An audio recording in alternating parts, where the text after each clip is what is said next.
부인은 어디에 있느냐? 다 내놔라. 어미의 빈소였습니다. 혼백 앞에서 밤을 새운 여인이 고개를 들자 술 냄새를 부인 어디에 풍기는 있느냐? 사내 둘이 다 내놔라! 큰 소리를 치고 다 있었습니다. 내놔라! 피 한 방울 섞이지 않은 의붓 오라비들이었습니다. 초상 비용도 안 냈으면서 무슨 부의를 찾아요. 여인이 떨리는 목소리로 맞섰습니다.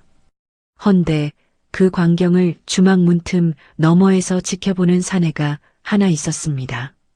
한양에서 손꼽히는 거상이었습니다. 20해 전 이 주막에서 사랑하던 여인의 빈소였습니다. 여인의 얼굴을 가까이서 본 순간 온몸이 얼어붙었습니다. 20해 전 자신이 버리고 떠난 여인의 얼굴이 거기 그대로 서 있었습니다. 과연 20해 묵은 죄를 안고 돌아온 아비는 딸의 용서를 받을 수 있을까요? 야단비록의 이야기를 구독과 좋아요로 응원의 마음을 보태주세요. 그럼 오늘도 감동 가득 옛날 이야기 지금 바로 시작합니다. 이 이야기는 강원도 깊은 산골에서 비롯되었습니다. 첩첩산 중 고을과 고을 사이를 잇는 험한 고갯길 중턱에 옥분인의 주막이라 불리는 작은 술집이 하나 있었습니다. 지붕에는 이끼가 두텁게 올라앉았고 기둥은 세월에 절어 검게 빛이 나는 허름한 곳이었으나 산을 넘는 나그네며 보부상이며 때로는 관아의 아전들까지 이 고갯길을 지나는 이들치고 한 번쯤 들르지 않은 이가 없을 만큼 된장 끓이는 솜씨가 이름난 주막이었습니다. 그 주막의 주모 옥분이 세상을 뜬 것은 삼법꽃이 막 봉우리를 틔우던 그 해봄이었습니다. 알아누운 지 석 달, 약 한 첩 변변히 쓰지 못한 채 홀로 눈을 감았습니다. 마을 사람들은 혀를 끌끌 찾고 주막 앞마당에는 옥분이 생전에 거두어 먹이던 늙은 삽살개 한 마리만이 낑낑거리며 문 앞을 서성이고 있었습니다.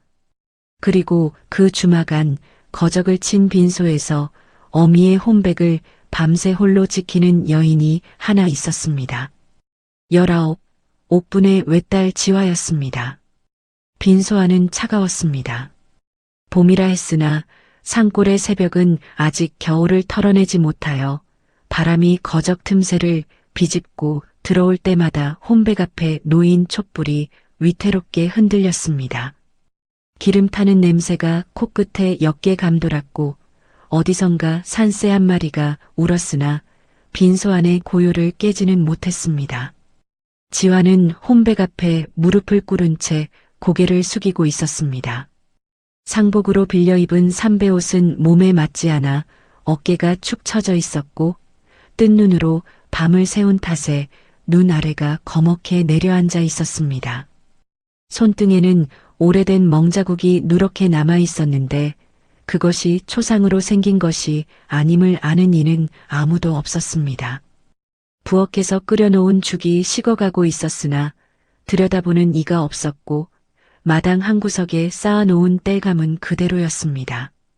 문상객이라 할 만한 사람은 마을 안악 서너시 낮에 잠깐 다녀간 것이 전부였습니다.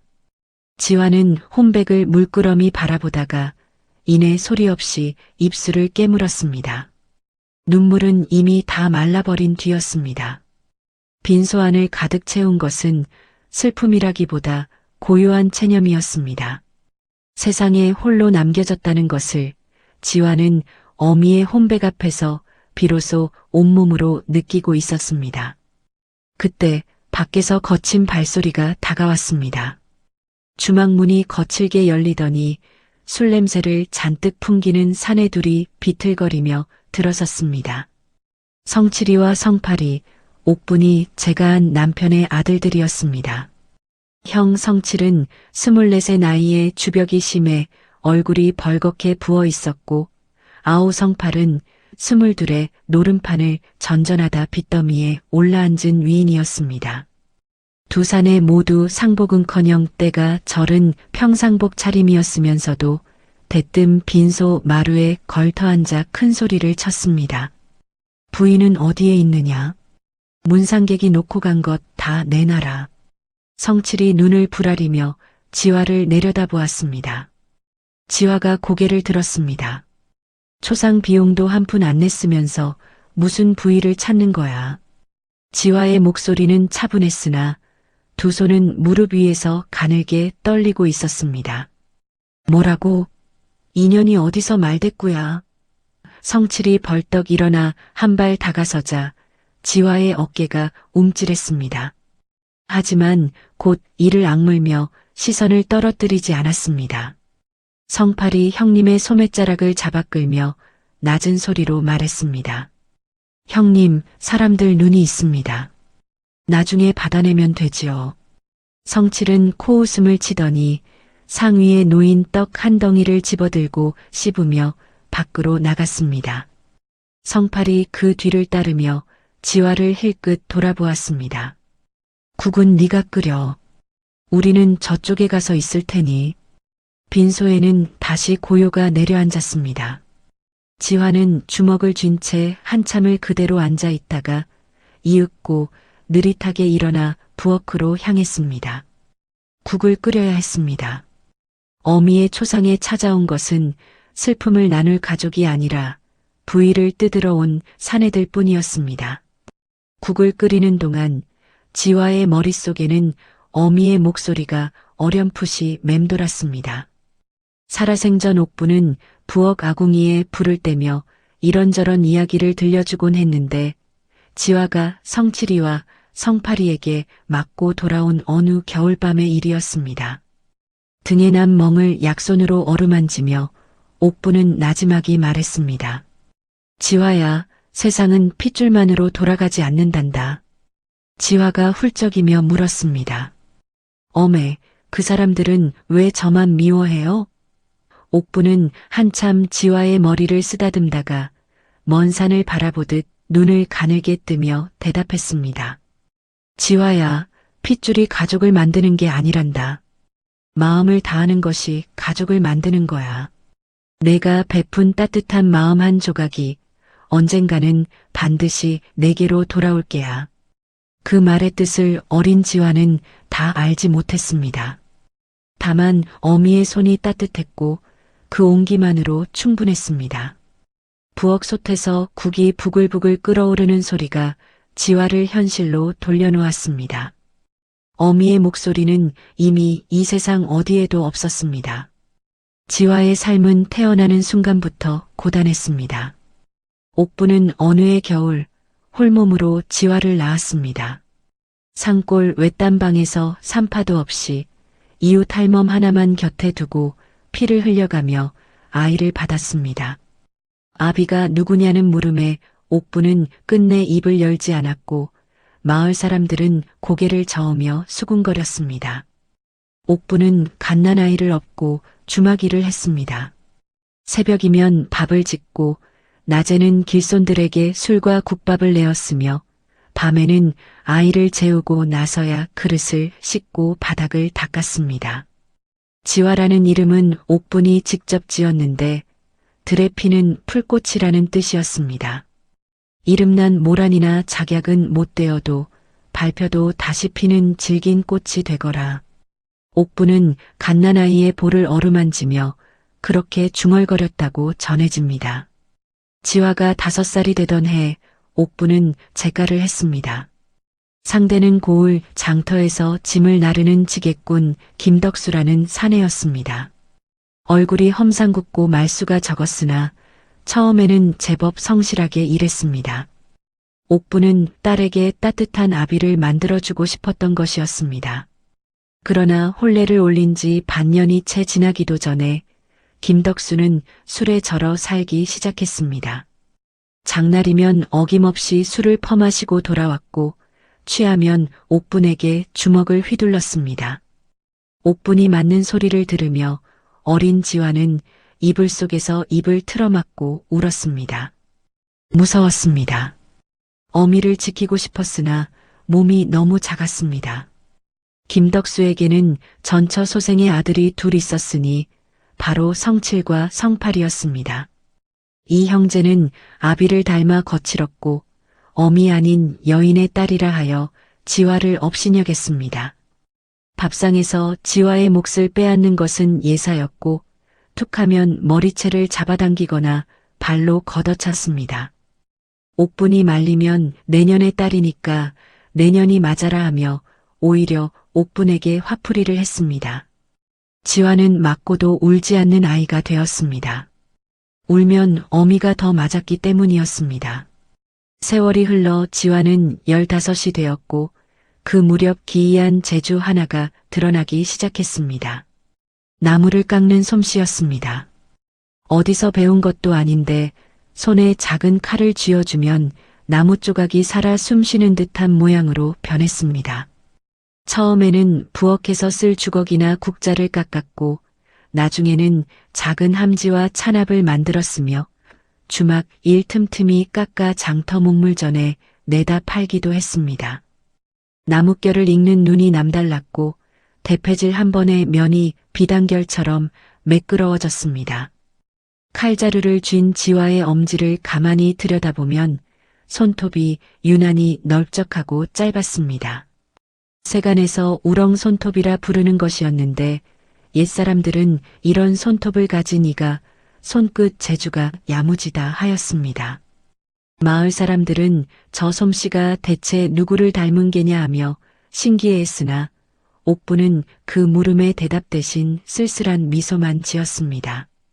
지화는 주막 뒤편 허름한 헛간을 작업자리로 삼아 틈틈이 나무를 깎았습니다. 그곳이 지화에게는 세상에서 유일하게 편안한 곳이었습니다. 늙은 삽살개가 언제나 그 헛간 문 앞에 엎드려 지화를 지켰는데 옥분이 길에서 주워다 먹인 개였습니다. 이름도 없는 그 삽살개는 유독 지화에게만 꼬리를 흔들었고 성칠이나 성팔이 다가오면 이를 드러내며 으르렁거렸습니다. 17 무렵 이웃 마을에서 혼담이 한 건 들어온 적이 있었습니다. 그러나 성칠 형제가 중매쟁이 앞에서 지참금을 내놓지 않으면 혼례는 없다며 행패를 부리는 바람에 혼담은 깨졌고 그 뒤로는 아무도 지화에게 중매를 놓으려 하지 않았습니다. 아비 없는 호러미의 딸이라는 낙인에 의붓 오라비들의 행패까지 더해지니 지화의 혼처는 끝내 마련되지 못했습니다. 그러던 5년 전 김덕수가 죽었습니다. 술이 과하여 길에서 쓰러진 채 차가운 밤을 넘기다 그대로 숨이 끊어진 것이었습니다. 옥부는 눈물 한 방울 흘리지 않았으나 지화에게만은 나지막이 말했습니다. 그이도 불쌍한 사람이었단다. 세상이 너무 모질었던 거야. 옥부는 그런 사람이었습니다. 자신을 때린 사내마저 가엾이 여기는 마음을 가진 이 세상에서 가장 따뜻한 사람이었습니다. 김덕수가 죽고 나자 성칠과 성팔은 아비 눈치를 볼 필요조차 없어졌습니다. 거리낄 것이 사라진 두 사내는 옥분과 지화에게 더욱 거칠게 굴었고 돈이 궁하면 어김없이 주막으로 찾아와 행패를 부렸습니다. 옥분이 알아눕기 시작한 것은 그 뒤로 얼마 지나지 않아서였습니다. 속병이 깊었습니다. 지화가 약을 지으려 해도 돈이 없었고 있는 돈마저 성칠 형제가 뜯어갔습니다. 석 달을 앓다가 옥부는 지화의 손을 잡은 채 눈을 감았습니다. 마지막 숨을 거두기 직전 옥부는 힘겹게 입술을 달싹였습니다. 무슨 말을 하려 했는지 지화는 끝내 알아듣지 못했습니다. 다만 어미의 눈가에 맺힌 눈물 한 방울만이 반짝이다 사라졌을 뿐이었습니다. 바로 그 무렵 한양에서 한 사내가 강원도 산골을 향해 길을 나서고 있었습니다. 서윤석, 한양 종로 목물전의 대방이었습니다. 45의 나이에 어깨가 곱고 눈매가 서늘하여 위엄이 넘쳤고 한양 장안에서 그의 이름을 모르는 장사치는 드물었습니다. 양반가 서얼로 태어나 젊은 시절 관아의 말단 서리로 지방에 파견되었던 사내가 20해 만에 한양 최대의 목물전을 일구어낸 입지전적인 인물이었습니다. 그러나 누구도 모르는 사실이 하나 있었습니다. 이 사내가 20해 전 강원도 산골에서 한 여인을 버리고 도망쳤다는 것을, 그 죄가 20해 동안 가슴속에 박혀 하루도 편히 잠든 적이 없었다는 것을, 그날 서윤석이 산골을 찾은 것은 목재를 살피기 위해서였습니다. 신복하인 복만을 대동하고 말을 타고 고갯길을 넘었습니다. 봄산은 여기저기 진달래가 피어올라 연분홍빛으로 물들고 있었고 산벚꽃 봉우리가 가지마다 도톰하게 맺혀 있었습니다. 서윤석은 문득 말곶비를 당겨 멈추었습니다. 구불구불한 고갯길 아래 낡은 지붕 하나가 보였습니다. 20해 전에도 저 자리에 있었던 그 주막이었습니다. 가슴이 벌컥 뛰었습니다. 옥분이 그곳에 있다는 것을 모르지 않았습니다. 목물전 장사를 하며 강원도 목재를 사들릴 때마다 보부상들의 입을 통해 소식은 간간히 귀에 들어왔습니다. 옥분이 다른 사내에게 제가했다는 소문도 그렇게 들었습니다. 그 소식을 듣던 날 밤 서윤석은 서재에서 혼자 술을 마시며 울었습니다. 자신이 버린 여인이 다른 사내의 아내가 되었으니 이제 찾아갈 명분도 자격도 없었습니다. 그렇게 20해가 흘렀습니다. 복만이 뒤에서 물었습니다. 대방 어른, 왜 그러십니까? 안색이 좋지 않습니다. 서윤석은 대답 대신 말에서 내렸습니다. 잠시 저 주막에 들를 것이다. 먼저 가서 기다리거라. 복만은 의아한 표정을 지었으나 고개를 숙이고 물러났습니다. 서윤석은 홀로 고갯길을 내려갔습니다. 발걸음이 저절로 빨라졌고 그러면서도 다리가 떨렸습니다. 주막이 가까워질수록 20해 전의 기억이 파도처럼 밀려왔습니다. 된장 끓이는 냄새, 수줍은 미소, 벚꽃잎이 날리던 산길, 그리고 새벽에 편지 한 장만 남기고 도망치듯 떠나던 자신의 비겁한 뒷모습. 주막 앞에 다다랐을 때 서윤석의 발이 멈추었습니다. 주막 처마 끝에 흰 등이 걸려 있었습니다. 초상이었습니다. 가슴이 철렁 내려앉았습니다. 마당에 서성이던 이웃 할멈이 서윤석을 올려다보며 물었습니다. 나으리, 어인일로 오셨는가요?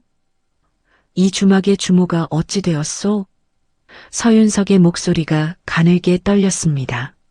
할멈이 혀를 끌끌 찼습니다. 옥분이 말인가요? 엊그제 세상을 떴지요. 알아놓은 지 석 달인데 약 한참 못 쓰고 갔어요. 불쌍해서 원. 서윤석은 그 자리에서 한동안 움직이지 못했습니다. 숨을 쉬는 것조차 잊은 듯 허공을 바라보았습니다. 옥분이 죽었다. 20해 동안 만나러 가지 못한 그 사람이 만나러 가지 않은 사이에 세상을 떠났습니다. 서윤석은 비틀거리며 주막 안으로 들어갔습니다. 빈소에 놓인 혼백이 보였습니다. 무릎이 저절로 꺾였습니다.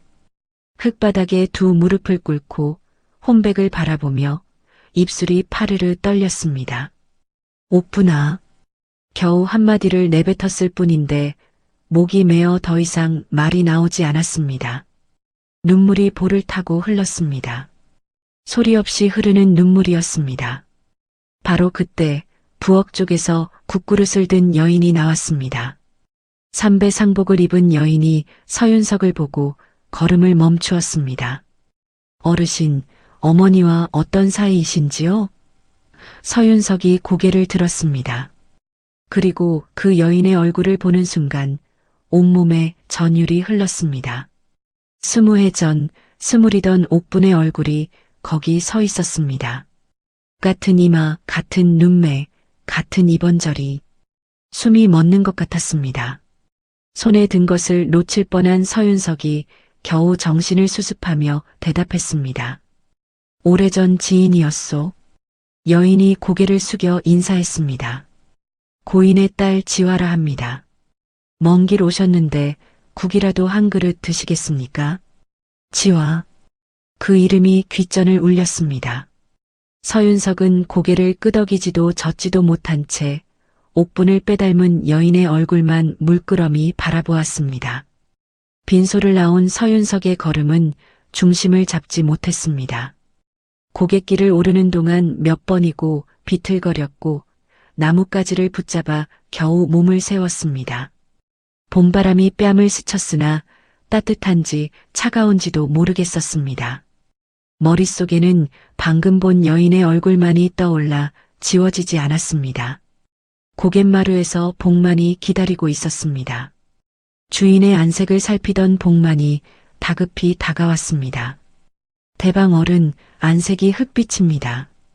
무슨 일이 있으셨습니까? 서윤석은 길가 바위에 털썩 주저앉았습니다. 한참을 말없이 먼 산만 바라보다가 겨우 입을 열었습니다. 복만아. 예, 어른. 내가 20해 전에 이 고을에 서리로 파견을 왔었다. 복만은 이미 주인의 옛 이력을 어렴풋이 알고 있었습니다. 하지만 그 시절 이야기를 주인이 직접 꺼내는 것은 처음이었습니다. 그때 사랑하던 여인이 있었다. 그 여인이 방금 죽었다. 복만은 입을 다물었습니다. 주인이 목 놓아 울 것 같은 얼굴이었기 때문이었습니다. 서윤석의 두 주먹이 무릎 위에서 부들부들 떨렸습니다. 그런데 복만아, 빈소에 딸이 하나 있었다. 나이가 19이라 했다. 복만의 눈이 커졌습니다. 서윤석이 이 고을을 떠난 것이 20해 전이었습니다. 설마 대방 어른이 모른다. 서윤석이 날카롭게 말을 끊었습니다. 아직은 모른다. 확인이 필요하다. 오랜 침묵이 흘렀습니다. 산 너머로 해가 기울기 시작했고 진달래 꽃잎이 바람에 떨어져 두 사람의 어깨 위에 내려앉았습니다. 서윤석은 속으로 두 갈래 마음이 갈기갈기 찢어지는 것을 느꼈습니다. 한쪽에서는 확인해야 한다. 만약 내 핏줄이라면 이대로 돌아설 수 없다는 목소리가 울렸고 다른 한쪽에서는 20해를 도망쳐 놓고 이제 와서 무슨 낯짝으로 나서느냐는 목소리가 갈려댔습니다. 20해 전에도 그랬습니다. 아버지의 협박에 겁을 먹고 옥분을 지킬 용기를 내지 못한 채 편지 한 장으로 이별을 대신했습니다. 비겁했습니다. 지금도 똑같이 비겁한 자신이 한심했습니다. 대방 어른, 복만이 조심스럽게 불렀습니다. 소인이 외람된 말씀을 올려도 되겠습니까? 말해보거라. 20해 전의 사정은 소인이 감히 헤아릴 수 없사옵니다.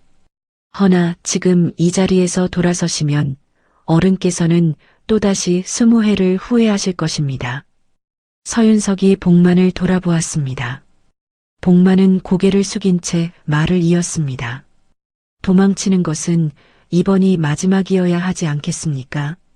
그 한마디가 서윤석의 가슴 한가운데를 정확히 꿰뚫었습니다. 서윤석은 눈을 감았습니다. 깊이, 아주 깊이 숨을 들이마셨습니다. 그리고 느릿하게 눈을 떴습니다. 복만아, 내일 옥분의 친척이든 이웃이든 20해 전 사정을 아는 자를 수소문하거라. 아이가 언제 태어났는지, 아비가 누구인지 빠짐없이 알아와야 한다. 서윤석의 목소리가 조금씩 힘을 되찾고 있었습니다. 떨리는 목소리였으나 도망치는 자의 목소리는 아니었습니다. 그리고 하나 더. 그 여인의 손을 잘 살펴라. 엄지 손톱이 어떻게 생겼는지를. 복만이 고개를 갸우뚱했습니다. 서윤석은 자신의 엄지를 내려다보았습니다. 유난히 넓적하고 짧은 손톱이었습니다. 절대로 내 이름을 발설해서는 안 된다. 알겠느냐? 명심하겠습니다. 대방 어른. 복만이 깊이 고개를 숙였습니다. 밤이 내리기 시작했습니다. 산골 객주에서 하룻밤을 묵게 된 서윤석은 창호지 너머로 들려오는 부엉이 소리를 들으며 뜬 눈으로 밤을 지새웠습니다. 이불 속에서 눈을 감으면 옥분의 얼굴이 떠올랐고 눈을 뜨면 지화의 얼굴이 겹쳐졌습니다. 가슴이 찢어지는 것 같았습니다. 품속에서 오래된 보자기 하나를 꺼냈습니다. 보자기를 펼치자 조그만 그림 한 점이 나왔습니다. 20해 전 떠돌이 화공에게 부탁하여 그린 그림이었습니다. 벚꽃 아래 젊은 옥분과 자신이 나란히 서서 웃고 있었습니다. 벚꽃 피던 봄에 만났고 벚꽃 피는 봄에 잃었습니다.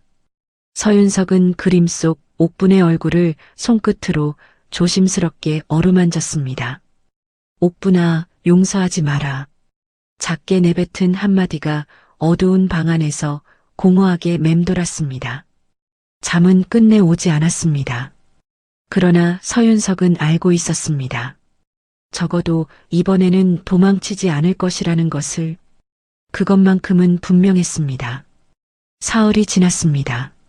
서윤석은 산골 객주에 머물며 복만의 소식을 기다렸습니다. 목재를 살피러 왔다는 핑계를 댔으나 사실 한 발짝도 산을 떠날 수가 없었습니다. 이불 위에 앉아 창호지 너머로 봄비가 내리는 것을 바라보고 있을 때 복만이 삿갓에 빗물을 잔뜩 머금은 채 돌아왔습니다. 대방 어른 알아보았습니다. 복만이 젖은 삿갓을 벗으며 무릎을 꿇었습니다. 서윤석의 등이 곧게 섰습니다. 말해보거라. 마을 어기 두부집 할멈이 20해 전 일을 기억하고 있었습니다.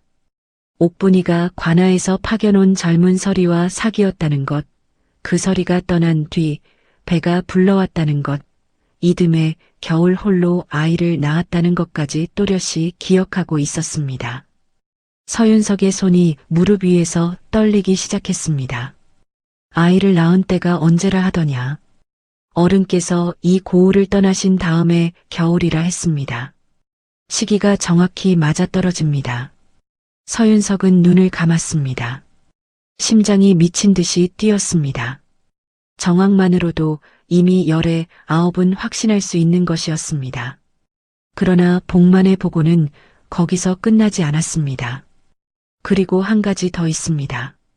복만이 잠시 뜸을 들였습니다. 서윤석이 눈을 떴습니다. 어른께서 살피라 하신 것 확인하였습니다. 지화낭자의 엄지 손톱을 보았습니다. 서윤석의 숨이 멎었습니다. 어떠하더냐? 어른의 것과 꼭 같았습니다. 가루로 넓적하고 짧은 그 손톱이었습니다. 낭자가 주막 뒤편 헛간에서 나무를 깎는 모습을 멀찍이서 살폈는데 칼자루를 쥔 엄지가 또렷이 보였습니다. 서윤석은 자신의 엄지를 내려다보았습니다. 우렁 손톱. 유난히 넓적하고 짧은 이 엄지 손톱은 어릴 적부터 늘 따라다녔고 나무를 깎을 때면 남다른 힘을 실어주었습니다. 그것이 고스란히 저 여인에게도 있다는 것은 시기대조보다도 더 선명한 증표였습니다. 서윤석은 두 손으로 얼굴을 감쌌습니다. 한참을 그대로 있다가 갈라진 목소리로 중얼거렸습니다. 내 핏줄이구나. 20해를 몰랐구나. 복만은 고개를 숙인 채 아무 말도 하지 못했습니다. 주인의 어깨가 가늘게 떨리고 있었기 때문이었습니다. 그날 밤 서윤석은 객주방에 홀로 앉아 오래도록 생각에 잠겼습니다. 봄비가 처마를 때리는 소리가 그치자 개구리 소리가 들려왔습니다. 서윤석은 마음을 다잡았습니다. 대뜸 압이라 밝힐 수는 없었습니다. 20해를 버린 사내가 느닷없이 나타나 핏줄 운운한다면 지화는 받아들이기는커녕 분노만 살 것이었습니다. 천천히 다가가야 했습니다. 먼저 인연을 만들고 곁에서 지켜보면서 때가 무르익었을 때 비로소 진실을 꺼내야 했습니다. 그리고 마침 방법이 있었습니다. 서윤석은 한양 큰댁의 서재를 새로 꾸미려던 참이었습니다. 서재에 들린 책장과 서안, 문갑을 깎을 솜씨 좋은 목수를 찾고 있었는데 지화의 솜씨라면 모자랄 것이 없었습니다. 일감을 맡기는 것은 자연스러운 일이었고 그 과정에서 딸을 곁에 둘 수 있었습니다. 복만아, 내일 아침 옥분인의 주막을 찾아갈 것이다. 예, 대방 어른. 손님으로 갈 것이니 대방 행세를 할 필요는 없다. 그저 국밥 한 그릇 먹으러 온 길손이면 된다. 서윤석의 눈빛이 달라져 있었습니다. 20해 만에 처음으로 도망치지 않겠다는 결심이 담긴 눈이었습니다. 이튿날 아침 안개가 걷히고 봄 햇살이 산등성이를 비추기 시작할 무렵 서윤석은 복만을 데리고 옥분인의 주막을 찾았습니다. 주막 앞에는 늙은 삽살개가 엎드려 있었는데 서윤석이 다가서자 기이한 일이 벌어졌습니다. 낯선 사람에게는 을의 이를 드러내고 으르렁거리던 그 삽살개가 코를 킁킁거리더니 슬며시 꼬리를 흔들기 시작한 것이었습니다. 복만이 눈을 둥그렇게 떴습니다. 서윤석은 삽살개를 내려다보며 잠시 걸음을 멈추었으나 이내 아무렇지 않은 듯 주막 안으로 들어섰습니다. 지화가 아궁이 앞에서 불을 떼고 있었습니다. 어미가 떠난 뒤로 주막일을 혼자 도맡아 하느라 얼굴이 수척했습니다. 새벽에 밥을 짓고 낮에 길손들에게 국밥과 술을 내고 밤에 그릇을 씻고 나면 고단한 몸을 이끌고 뒤편 헛간에서 나무를 깎는 것이 지화의 하루였습니다. 어서 오십시오. 국밥 한 그릇 드시겠습니까? 지화가 손을 앞치마에 훔치며 일어섰다가 서윤석의 얼굴을 보고 눈이 커졌습니다. 아, 그때 빈소에 오셨던 어르신. 다시 뵙게 되었소. 이 고을에 볼 일이 있어 들렀소이다. 서윤석이 구석 자리에 앉았습니다. 20해 전 젊은 서리 시절에도 바로 이 자리에 앉아 옥분이 끓인 된장찌개를 먹었습니다. 지화가 가져온 국밥에서 구수한 냄새가 올라왔습니다. 한 숟가락 떠서 입에 넣는 순간 서윤석의 눈시울이 뜨거워졌습니다. 20해 전 그 맛이었습니다. 옥분이 끓이던 바로 그 맛을 딸이 고스란히 이어받고 있었습니다. 국밥을 다 먹고 나서 서윤석은 주막 뒤편이 궁금하다는 듯 슬며시 자리에서 일어났습니다. 뒤편 헛간 문이 열려 있었고 안에 만들다 만 소반과 찬압이 보였습니다. 서윤석은 허락을 구하고 안으로 들어가 소반 하나를 살폈습니다. 다리를 나뭇결 따라 깎은 솜씨가 정교하기 이를 데 없었습니다. 이것을 낭자가 깎은 것이요? 예, 주막일 틈틈이 깎은 것입니다. 장날에 장터 목물전에 내다 팔기도 합니다. 서윤석이 고개를 끄덕이며 말했습니다. 한양에 큰 댁이 하나 있소. 서재를 새로 꾸미려 하는데 책장과 서안, 문갑을 깎을 솜씨 좋은 목수를 찾고 있소. 낭자의 솜씨를 보니 맡기고 싶소이다. 지화의 눈이 동그래졌습니다. 한양 큰 댁의 역사를 이 보잘것없는 제게 맡기신다 하셨습니까? 보잘것없다니요. 이 소반 다리 하나만 봐도 범상치 않은 솜씨요. 지화는 한동안 말을 잇지 못했습니다. 한양 큰 댁의 역사라면 품삯이 적지 않을 터였고 그 돈이면 어미가 남긴 빚도 갚고 남을 것이었습니다. 하지만 쉽게 고개를 끄덕일 수는 없었습니다. 감사합니다만 주막을 비울 수가 없습니다. 어매가 물려주신 것인데 문을 닫을 수는. 지화의 목소리에 망설임이 묻어났습니다. 서윤석은 잠시 생각하더니 말했습니다. 석 달만 비우면 돼요. 돌아와서 다시 열면 될 일이요. 주막을 지켜줄 사람을 내가 구해보겠소. 지화는 고민하듯 고개를 숙였습니다. 어미의 주막을 비우는 것은 가슴 아픈 일이었으나 이대로 주막만 지키다가는 빚에 눌려 어미의 유산마저 잃을 판이었습니다. 이윽고 조심스럽게 고개를 끄덕였습니다. 믿어주시니 감사합니다. 힘닿는 데까지 해보겠습니다. 지화가 짐을 꾸리는데 이틀이 걸렸습니다. 주막 살림을 이웃 안악에게 부탁하고 삽살개도 그 안악에게 맡겼습니다. 떠나기 전날 저녁 지화는 주막 부엌에 앉아 어미가 쓰던 앞치마를 접고 있었습니다. 문득 어미가 생전에 했던 말이 떠올랐습니다. 지화가 아비에 대해 물을 때마다 옥부는 언제나 같은 대답을 했습니다. 내 아비는 먼 곳에 계신단다. 어떤 분이에요? 따뜻한 사람이었어. 손이 참 야무져서 나무를 깎으면 무엇이든 살아있는 것처럼 만들었단다. 그 말을 할 때 옥분의 눈가에는 늘 옅은 그리움이 서렸습니다.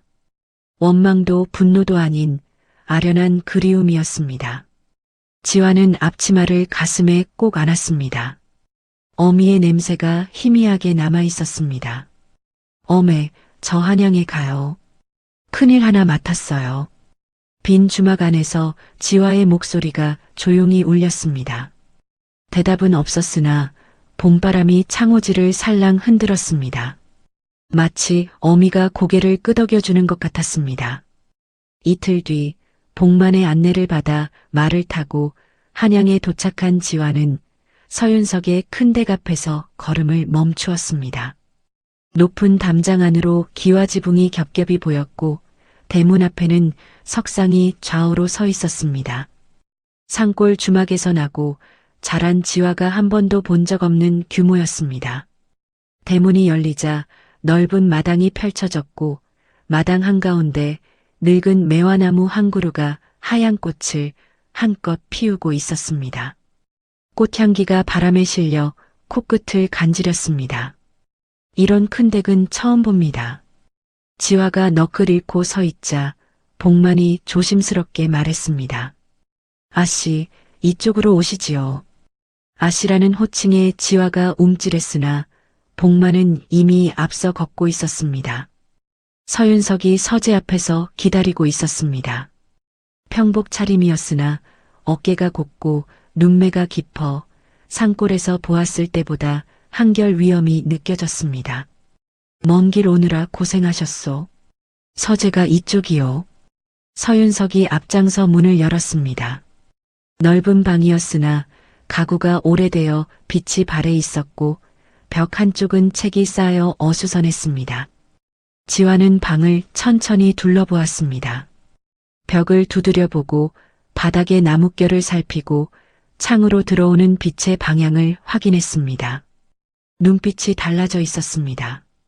나무를 앞에 두면 지화는 딴 사람이 되었습니다. 책장은 이 벽 쪽에 놓으면 빛이 잘 들겠습니다.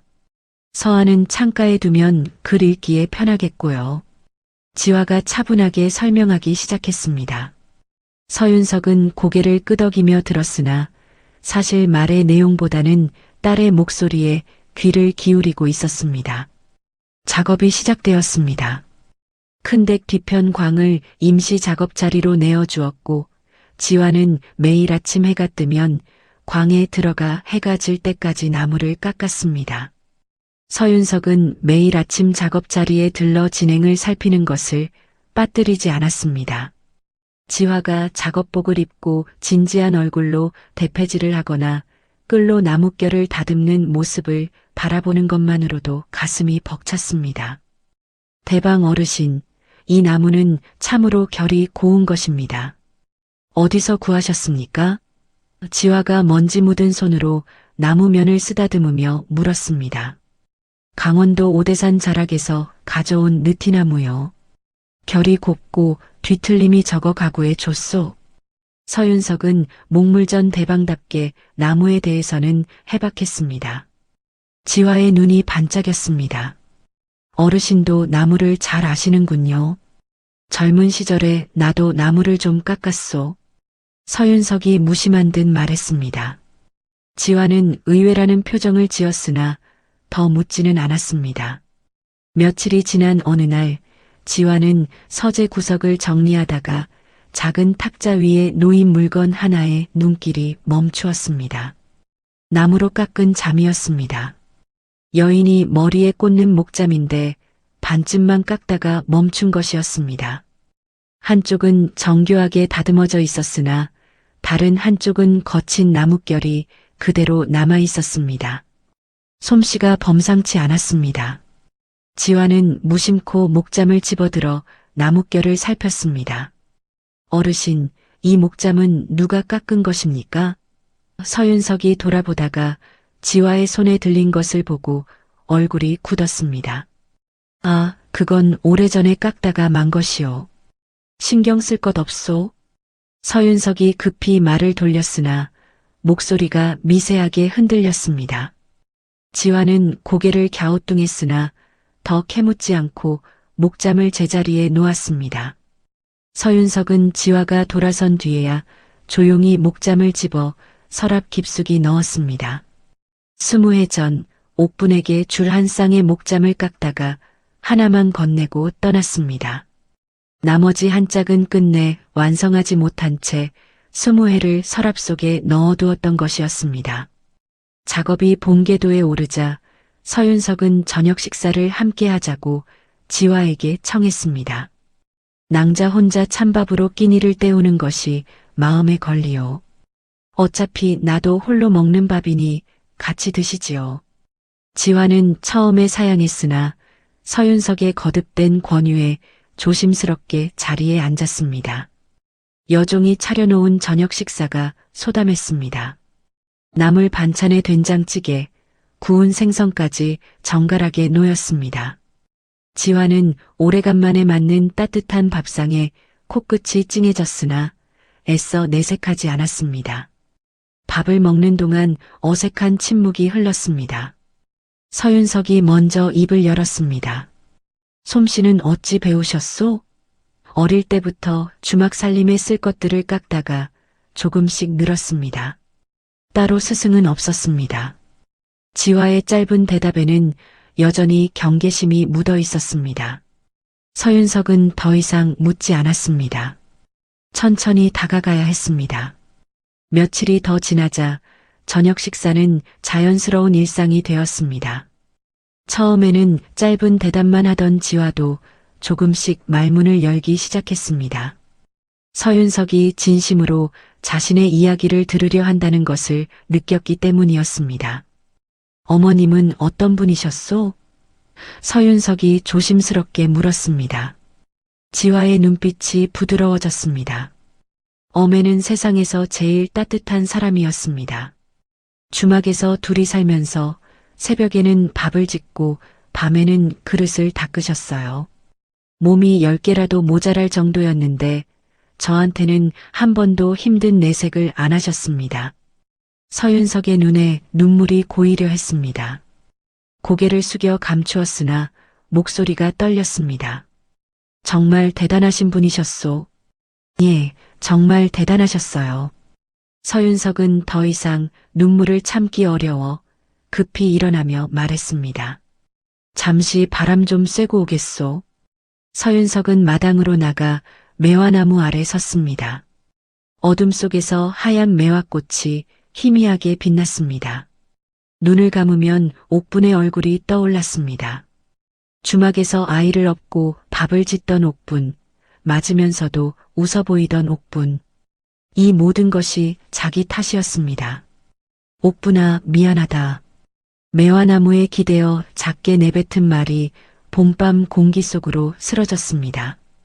보름이 지나자 서재에 들린 책장의 골격이 갖추어지기 시작했습니다. 지화의 솜씨는 날이 갈수록 빛을 발했습니다. 나뭇결을 따라 정교하게 깎아낸 선반 하나하나가 물 흐르듯 매끄러웠고 모서리마다 은은한 곡선이 살아있었습니다. 서윤석은 완성되어 가는 책장을 보며 감탄을 금하지 못했습니다. 이 손끝이 어디서 온 것인지. 서윤석이 혼잣말로 중얼거렸습니다. 마침 곁에 있던 복만이 낮은 목소리로 대답했습니다. 어른을 닮은 것이지요. 서윤석은 복만을 돌아보았으나 아무 말도 하지 않았습니다. 다만 가슴이 먹먹해져 한참을 그 자리에 서 있었습니다. 그날 저녁 밥상 앞에 마주 앉았을 때였습니다. 지화가 국그릇을 들여다 말고 서윤석의 손에 시선이 머물렀습니다. 서윤석의 엄지를 본 것이었습니다. 잠깐이었으나 지화의 눈이 묘하게 흔들렸습니다. 지화의 엄지와 똑같은 가로로 넓적하고 짧은 우렁 손톱이었습니다. 어르신도 손톱이 저와 같으시네요. 지화가 무심하게 말했습니다. 서윤석의 심장이 쿵 하고 내려앉았습니다. 그런가요? 겨우 대답하고는 얼른 손을 무릎 아래로 감추었습니다. 지화는 대수롭지 않게 넘어갔으나 서윤석은 그날 밤 서재에 홀로 앉아 자신의 엄지를 한참이나 내려다보았습니다. 어느 날 아침 하늘이 잔뜩 흐리더니 비가 쏟아지기 시작했습니다. 봄비치고는 거센 빗줄기였습니다. 지화는 비를 맞으며 광으로 들어왔습니다. 옷이 다 젖어 있었고 기침을 했습니다. 서윤석이 마침 들렀다가 지화의 모습을 보고 이맛살을 찌푸렸습니다. 몸이 좋지 않은 것 같소? 오늘은 쉬시오. 무탈합니다. 일정이 있어서 오늘 마무리해야 할 것이 있습니다. 지화가 고집스럽게 대패를 들었습니다. 서윤석이 단호하게 말했습니다. 건강보다 급한 일은 없소.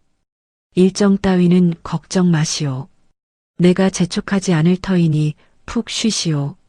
서윤석은 여종을 불러 죽을 끓이게 했습니다. 잠시 뒤 따뜻한 호박죽이 나왔습니다. 지화는 마루에 앉아 죽을 한 숟가락 떠먹는 순간 눈시울이 뜨거워졌습니다. 목구멍으로 넘어가는 따뜻함이 온몸에 번지면서 잊고 있던 감각이 되살아났습니다. 어미가 아궁이 앞에서 끓여주던 죽의 온기와 같았습니다. 어미 외에 이렇게 자신을 챙겨주는 사람이 있다는 것이 신기했고 또 서글펐습니다. 감사합니다, 어르신. 지화의 목소리가 가늘게 떨렸습니다. 당연한 것이오. 몸조리 잘하시오. 서윤석은 지화 곁에 앉아 비 내리는 마당을 바라보았습니다. 처마 끝에서 빗물이 주르륵 흘러내렸고 마당 한쪽 매화나무에 매달린 꽃잎이 빗방울에 하나둘 떨어지고 있었습니다. 지화도 나란히 앉아 같은 풍경을 보았습니다. 말은 없었으나 둘 사이의 침묵이 처음으로 불편하지 않았습니다. 그것은 지화가 마음의 빗장을 한 뼘쯤 열어놓은 순간이기도 했습니다. 석 달이 흘렀습니다. 서재의 모습이 완전히 달라져 있었습니다. 지화가 깎아낸 느티나무 책장이 벽 한 면을 가득 채웠고 창가에 놓인 서안은 나뭇결이 물 흐르듯 살아있어 햇살이 비칠 때면 결 하나하나가 은은하게 빛을 머금었습니다. 문갑에 서랍을 여닫을 때 나는 소리마저 맑아 나무와 나무가 어긋남 없이 맞물려 있다는 것을 알 수 있었습니다. 서윤석은 완성된 서재를 둘러보며 한동안 말을 잇지 못했습니다. 감탄이라기보다 먹먹함이었습니다. 이 모든 것을 20해 동안 보지 못했던 딸의 손끝이 만들어냈다는 사실이 가슴을 짓눌렀습니다. 대방 어르신 마음에 드십니까? 지화가 먼지 묻은 손을 앞치마에 훔치며 조심스럽게 물었습니다. 서윤석이 고개를 돌려 지화를 바라보았습니다. 마음에 든다는 말로는 부족하오. 이 서재에 들어서면 마음이 편안해지오. 낭자의 손끝에 사람을 편안하게 하는 기운이 있는 것 같소? 지화의 얼굴이 붉어졌습니다. 칭찬에 익숙하지 않은 여인이었습니다. 맞기만 하고 자란 아이에게 누군가 진심으로 건네는 칭찬은 낯설고 또 따뜻한 것이었습니다. 소문은 빠르게 퍼졌습니다. 서윤석의 서재를 본 한양 양반가 주인들과 부유한 장사치들이 입을 모아 감탄했고 종로 거리 목물전 사이에서도 서대방 큰댁 서재를 깎은 목수가 보통이 아니라더라 하는 이야기가 돌기 시작했습니다. 보부상들의 입을 통해 소문은 장안 곳곳으로 번졌고 이윽고 산골에서 올라온 젊은 여인이 깎은 가구라는 이야기가 장터마다 화제가 되었습니다. 주문이 하나둘 들어오기 시작했습니다. 양반가의 경대, 부잣집의 빚접, 어느 관리의 서한까지. 지화는 눈이 휘둥그레졌습니다. 산골 주막에서 장날마다 소반 하나 겨우 팔던 솜씨가 한양 장안에서 이름을 얻고 있었습니다.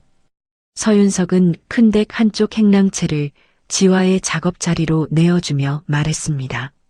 주문이 밀려드는데 광에서만 일하기엔 좁지 않소? 이쪽을 쓰시오. 이렇게까지 해주시면 제가 무엇으로 갚아야 할지 모르겠습니다. 지화가 고개를 숙였습니다. 갚을 것 없소? 낭자의 솜씨가 빛을 받는 것을 보는 것만으로 충분하오. 서윤석은 흐뭇하게 웃었으나 속으로는 불안이 싹트고 있었습니다. 소문이 퍼지면 원치 않는 사람들의 귀에도 들어갈 터였습니다. 그 불안은 틀리지 않았습니다. 소문은 산을 넘어 강원도 산골 장터까지 흘러들었습니다. 보부상 하나가 장터 주막에서 술을 마시며 한양 소식을 떠들었습니다. 옥분인의 주막딸이 한양서 크게 이름을 날리고 있다더라. 거상의 큰 댁에서 가구를 깎는데 양반네들이 줄을 선다지 뭐야. 그 말을 주막 구석에서 듣고 있던 자가 있었습니다. 성칠이었습니다. 술잔을 손에 쥔 채 귀를 쫑긋 세우더니 옆에 앉은 성팔의 옆구리를 팔꿈치로 쿡 찔렀습니다. 형님 들었습니까? 성팔이 낮은 소리로 물었습니다. 성칠은 술잔을 비우고 입꼬리를 올렸습니다. 들었다. 그년이 한양에서 큰 돈을 벌고 있다는 소리지. 두 형제의 눈이 번뜩였습니다. 마침 노름빚에 쫓기던 참이었습니다. 빚쟁이들이 매일같이 찾아와 행패를 부렸고 도망칠 곳도 마땅치 않았습니다. 성칠이 상을 탁 치며 일어섰습니다. 한양으로 간다. 두 사내는 그 길로 짐을 꾸렸습니다. 지화의 성공이 불러온 재앙의 씨앗이 싹트기 시작한 것이었습니다. 벚꽃이 만개하여 바람에 흩날리던 어느 봄날 오후였습니다. 지화가 행랑채에서 경대의 다리를 다듬고 있을 때 밖에서 낯익은 목소리가 들려왔습니다. 야, 지화야. 오라비들 왔다. 지화의 손이 멈추었습니다. 등줄기에 식은땀이 흘렀습니다.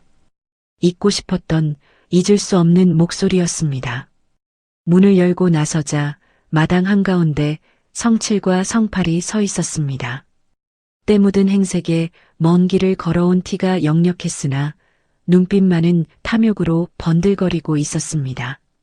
여긴 어떻게 온 거예요? 지화의 목소리가 떨렸습니다. 어떻게 오긴. 동생이 한양에서 크게 이름을 날린다는데 오라비들이 구경 좀 왔지.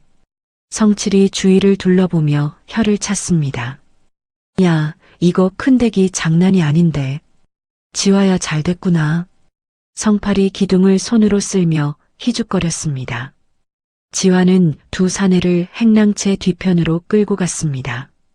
사람들 눈에 띄면 안 되었습니다. 대체 뭐가 필요한 거예요? 지화가 이를 악물며 물었습니다.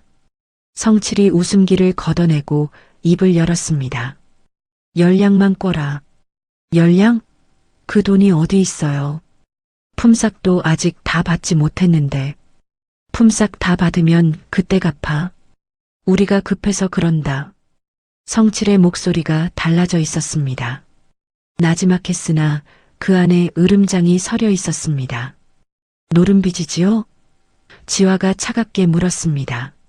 성팔이 발끝으로 땅을 긁으며 고개를 돌렸고 성칠의 눈이 가늘어졌습니다.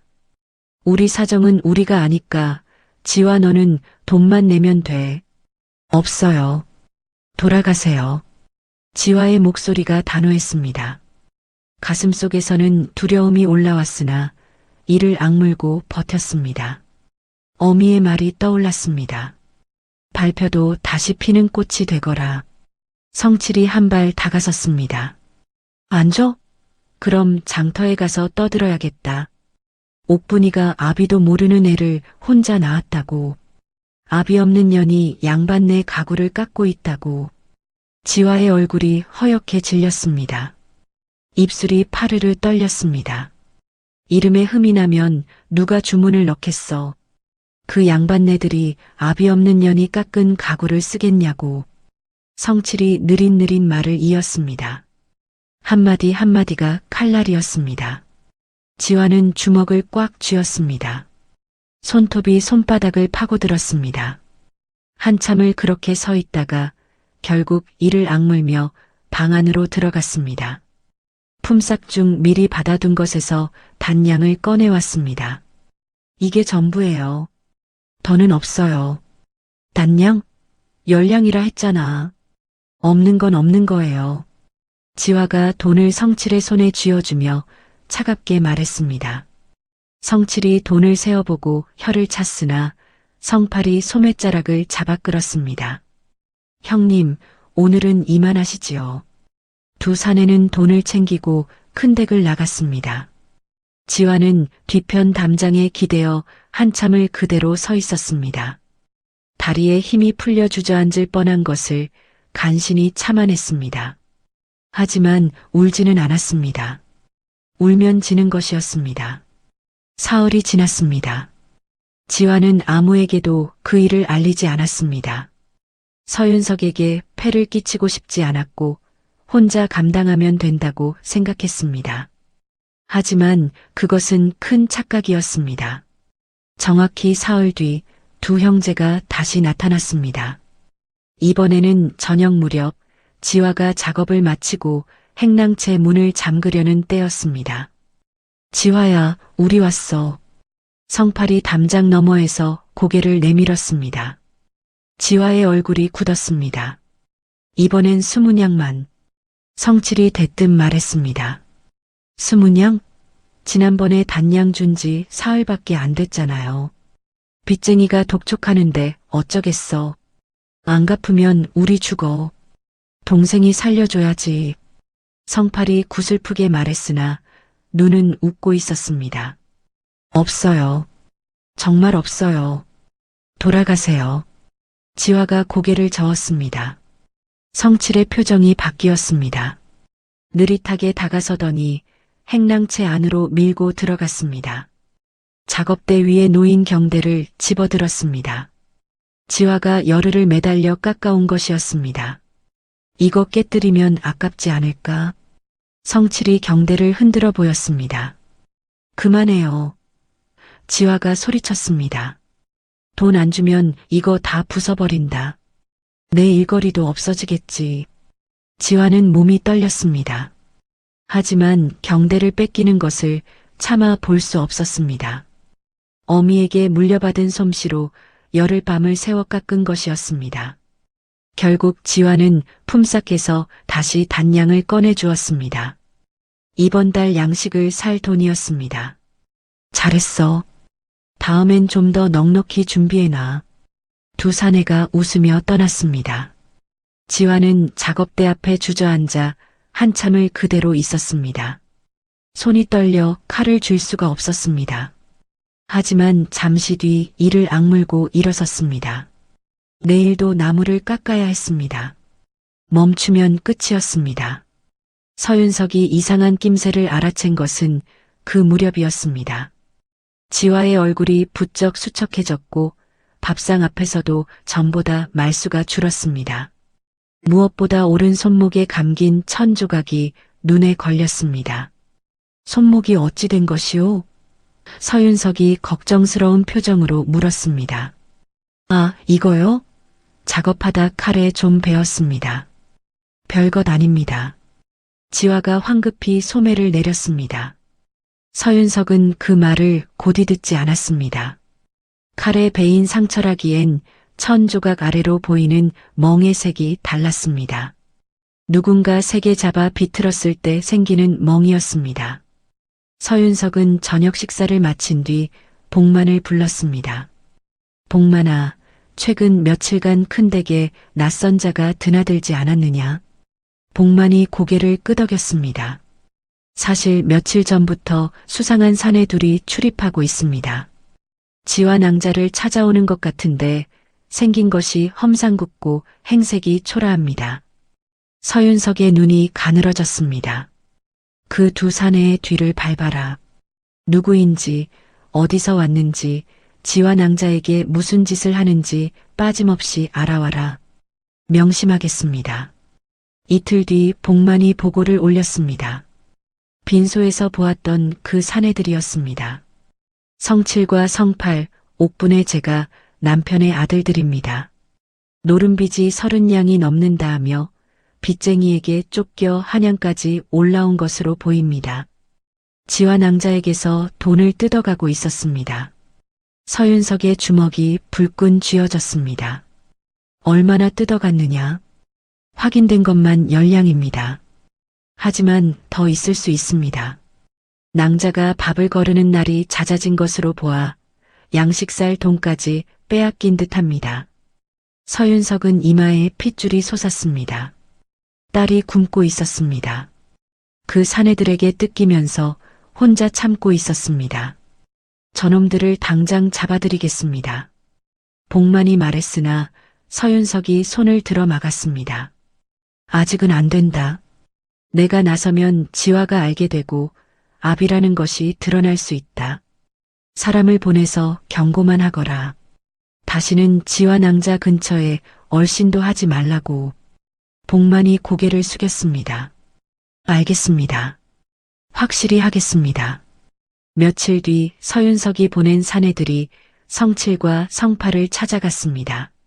한양 변두리 싸구려 주막에서 술을 마시던 두 형제를 밖으로 끌어냈습니다. 최지와 낭자 근처에 다시는 얼씬도 하지 마라.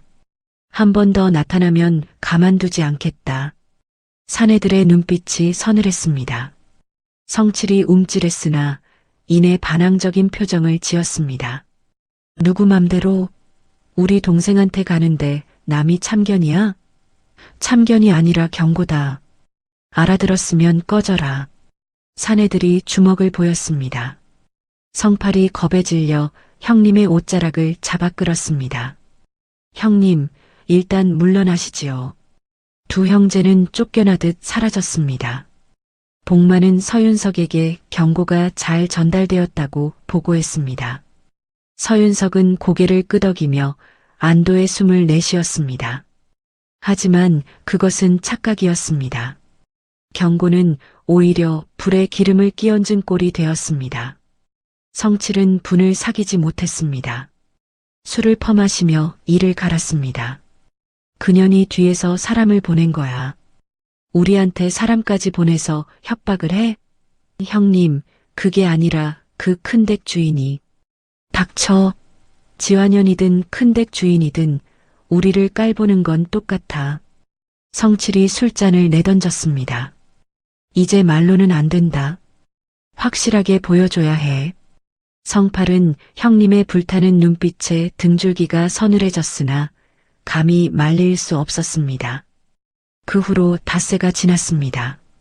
지화는 경고 덕에 형제들이 사라진 것에 안도하며 작업에 몰두하고 있었습니다. 벚꽃이 지고 연두빛 새잎이 돋아나던 늦봄의 어느 저녁이었습니다.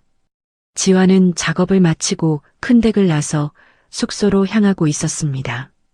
서윤석이 마련해준 근처 셋방까지는 골목 하나를 지나면 되었습니다. 해가 기울어 골목에는 그림자가 길게 드리워져 있었고 저녁밥 짓는 냄새가 담장 너머로 흘러나왔습니다. 평화로운 저녁이었습니다. 그 골목 모퉁이를 돌았을 때 어둠 속에서 두 사람이 불쑥 나타났습니다. 오래간만이다, 지화야. 성칠이었습니다. 술 냄새가 진동했습니다. 옆에는 성팔이 비틀거리며 서 있었습니다. 지화의 발이 얼어붙었습니다. 뒤로 물러서려 했으나 성팔이 이미 뒤를 막고 있었습니다. 우리한테 사람까지 보내서 겁을 줘? 내가 그랬지? 어디서 건달패를 고용한 거야? 성칠의 목소리가 차갑게 가라앉아 있었습니다. 저는 사람을 보낸 적 없어요. 무슨 소리예요? 지화가 떨리는 목소리로 대답했습니다. 거짓말이 아니었습니다. 서윤석이 한 일을 지화는 알지 못했습니다. 거짓말하지 마. 분명히 내년 짓이야. 성칠이 한 발 다가섰습니다. 이번엔 50냥. 안 주면 장터에 가서 다 떠든다. 압이 없는 년이 양반네 행세하고 있다고. 없어요. 정말 없어요. 제발 그만하세요. 지화가 고개를 저으며 뒷걸음질 쳤습니다. 등이 담장에 닿았습니다. 더 이상 물러설 곳이 없었습니다. 없다고? 성칠의 얼굴이 일그러졌습니다. 그럼 이렇게 해야겠네. 성칠이 갑자기 지화의 머리채를 움켜쥐었습니다. 지화의 입에서 비명이 터져 나왔습니다. 성칠은 지화를 골목 안쪽으로 끌고 갔습니다. 인적이 드문 곳이었습니다. 성팔도 뒤따랐습니다. 돈 안 주면 죽을 줄 알아. 성칠의 주먹이 날아왔습니다. 뺨을 맞은 지화가 바닥에 쓰러졌습니다. 몸을 웅크렸으나 발길질이 쏟아졌습니다. 옆구리, 등, 팔, 가리는 곳이 없었습니다. 성팔도 형님의 눈치를 보다가 이내 발을 들어 지화의 등을 걷어찼습니다. 지화는 이를 악물었습니다. 소리를 지르고 싶었으나 목이 막혀 나오지 않았습니다. 입에서 피가 흘렀습니다. 숨쉬기가 힘들었습니다. 갈비뼈 어딘가에서 날카로운 통증이 밀려왔습니다. 그래도 두 손으로 머리를 감싸 안고 버텼습니다. 울지 않았습니다. 울면 더 맞는다는 것을 어릴 때부터 알고 있었습니다. 폭행은 오래 이어졌습니다. 이게 안 주면 어떻게 되는지 똑똑히 봐. 성칠이 마지막으로 발을 한 번 더 내리찍고 몸을 일으켰습니다. 지화는 바닥에 엎드린 채 움직이지 못했습니다. 의식이 흐려지기 시작했습니다. 형님, 사람이 옵니다. 성팔이 골목 입구 쪽을 보며 다급하게 말했습니다. 저 멀리 등불을 든 사람의 그림자가 보였습니다. 두 형제는 황급히 골목을 빠져나가 어둠 속으로 사라졌습니다. 지화는 차가운 흙바닥에 엎드린 채 하늘을 올려다보았습니다. 별이 보였습니다. 봄밤의 별이 흐릿하게 반짝였습니다. 어미의 얼굴이 어렴풋이 떠올랐습니다. 어메. 작은 소리로 불렀으나 입술만 달싹일 뿐 소리는 나오지 않았습니다. 그대로 의식이 꺼졌습니다. 등불을 든 야경꾼이 골목에서 쓰러진 지화를 발견한 것은 그로부터 한참 뒤의 일이었습니다. 피를 흘리며 쓰러져 있는 젊은 여인을 보고 기겁한 야경꾼이 급히 사람을 불렀고 큰댁 인근 의원으로 지화를 옮겼습니다. 의원의 노 의원이 진맥을 하고 상처를 살피더니 고개를 저었습니다. 갈비뼈 2대에 금이 갔고 머리에도 충격이 있소. 위중하오. 며칠은 두고 봐야 알겠소. 서윤석이 소식을 들은 것은 그 밤이었습니다. 복만이 허겁지겁 큰댁으로 달려와 보고했습니다. 대방 어른, 큰일 났습니다. 지화 낭자가 폭행당하여 의원에 실려갔습니다. 서윤석의 손에서 찻잔이 미끄러져 마루에 떨어졌습니다. 잔이 깨지는 소리도 귀에 들어오지 않았습니다. 얼굴이 허옇게 질렸습니다. 어느 의원이냐? 서윤석은 두루마기도 제대로 걸치지 못한 채 큰 댁을 뛰쳐나갔습니다. 밤거리를 달렸습니다.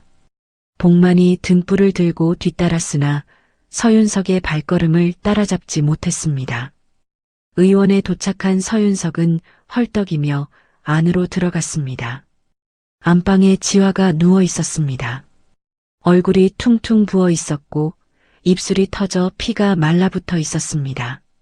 이마에는 약을 적신 천이 올려져 있었고 온몸에 흰 붕대가 감겨 있었습니다. 의식이 없었습니다. 서윤석의 다리에서 힘이 빠졌습니다. 문지방을 잡고 간신히 몸을 지탱했습니다. 방 안으로 들어가 지화의 곁에 무릎을 꿇었습니다. 지화의 손을 잡았습니다. 차가웠습니다. 그 손의 엄지를 보았습니다.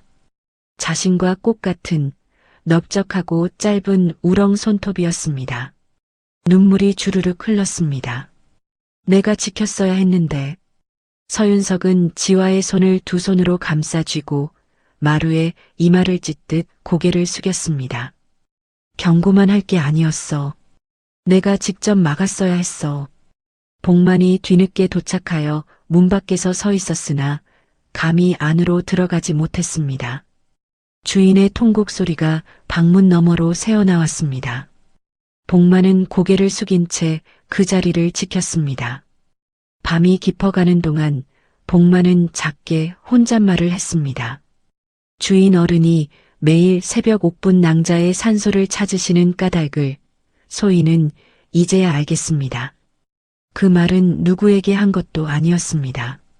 그저 긴 밤의 한복판에서 주인의 아픔을 곁에서 지켜본 늙은 하인의 탄식이었습니다.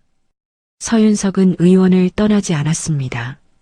밤새 지화의 곁에 앉아 식지 않는 이마 위에 천을 갈아주고 의원이 지어준 약을 입술에 대어 주었습니다. 지화는 의식이 돌아오지 않았습니다. 간간히 가는 신음소리만 새어나올 뿐 눈을 뜨지 못했습니다.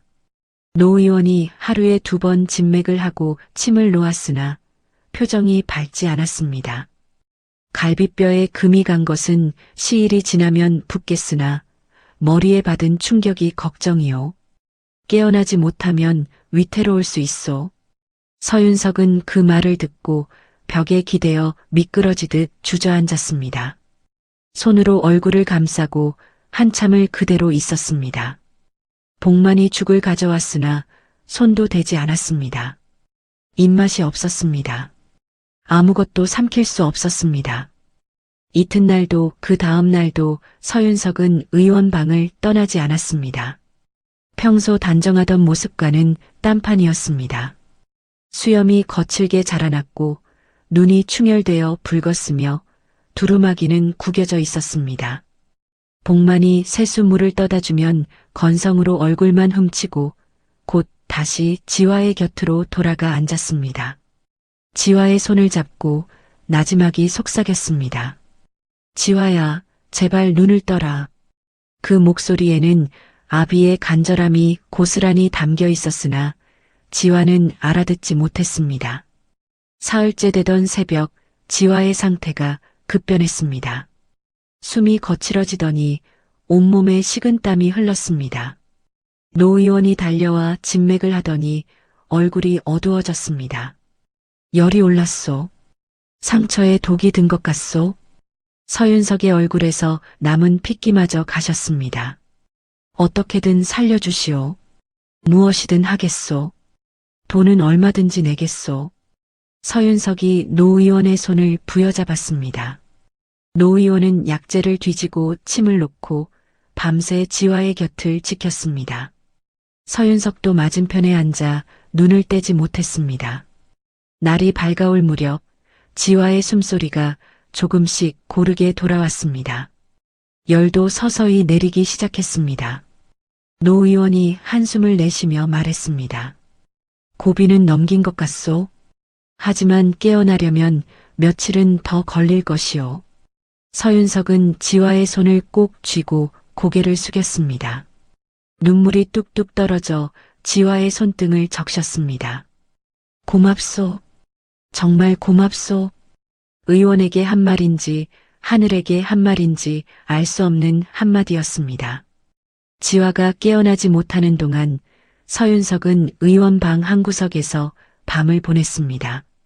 잠은 오지 않았습니다. 눈을 감으면 어김없이 과거가 밀려왔습니다. 20해 전 봄이었습니다. 강원도 산골의 말단 서리로 파견온 25의 서윤석은 고된 하루를 마치면 을에 고갯길을 내려가 옥분인의 주막을 찾았습니다. 된장찌개 한 그릇 시켜놓고 구석자리에 앉으면 주방에서 수줍은 미소를 띠고 밥을 날라주던 여인이 있었습니다. 옥분. 하얀 앞치마를 두르고 살며시 웃는 그 얼굴을 보는 것만으로 하루의 피로가 녹았습니다. 봄이 깊어지자 벚꽃이 산길을 뒤덮었고 어느 쉬는 날 서윤석은 용기를 내어 옥분에게 산책을 청했습니다. 벚꽃잎이 눈처럼 흩날리는 산길을 나란히 걸으며 서윤석은 옥분의 손을 처음 잡았습니다. 옥분의 손은 작고 따뜻했습니다. 여름이면 계곡에서 함께 발을 담그고 가을이면 단풍 든 산길을 걸었습니다. 겨울이 오자 서윤석은 밤마다 나무를 깎았습니다. 옥분에게 줄 목잠이었습니다.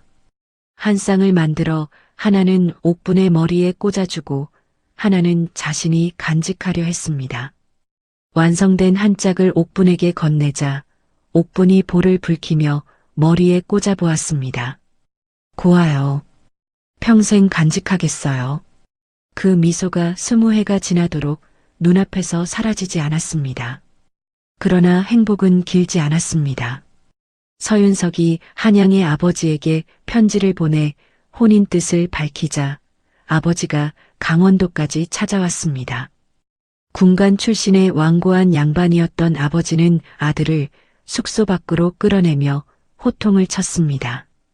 주막집년과 혼인을 하겠다고? 집안 망칠 셈이냐? 서윤석이 무릎을 꿇고 빌었습니다. 아버지, 제발이옵니다. 옥분이는 정말 좋은 사람입니다.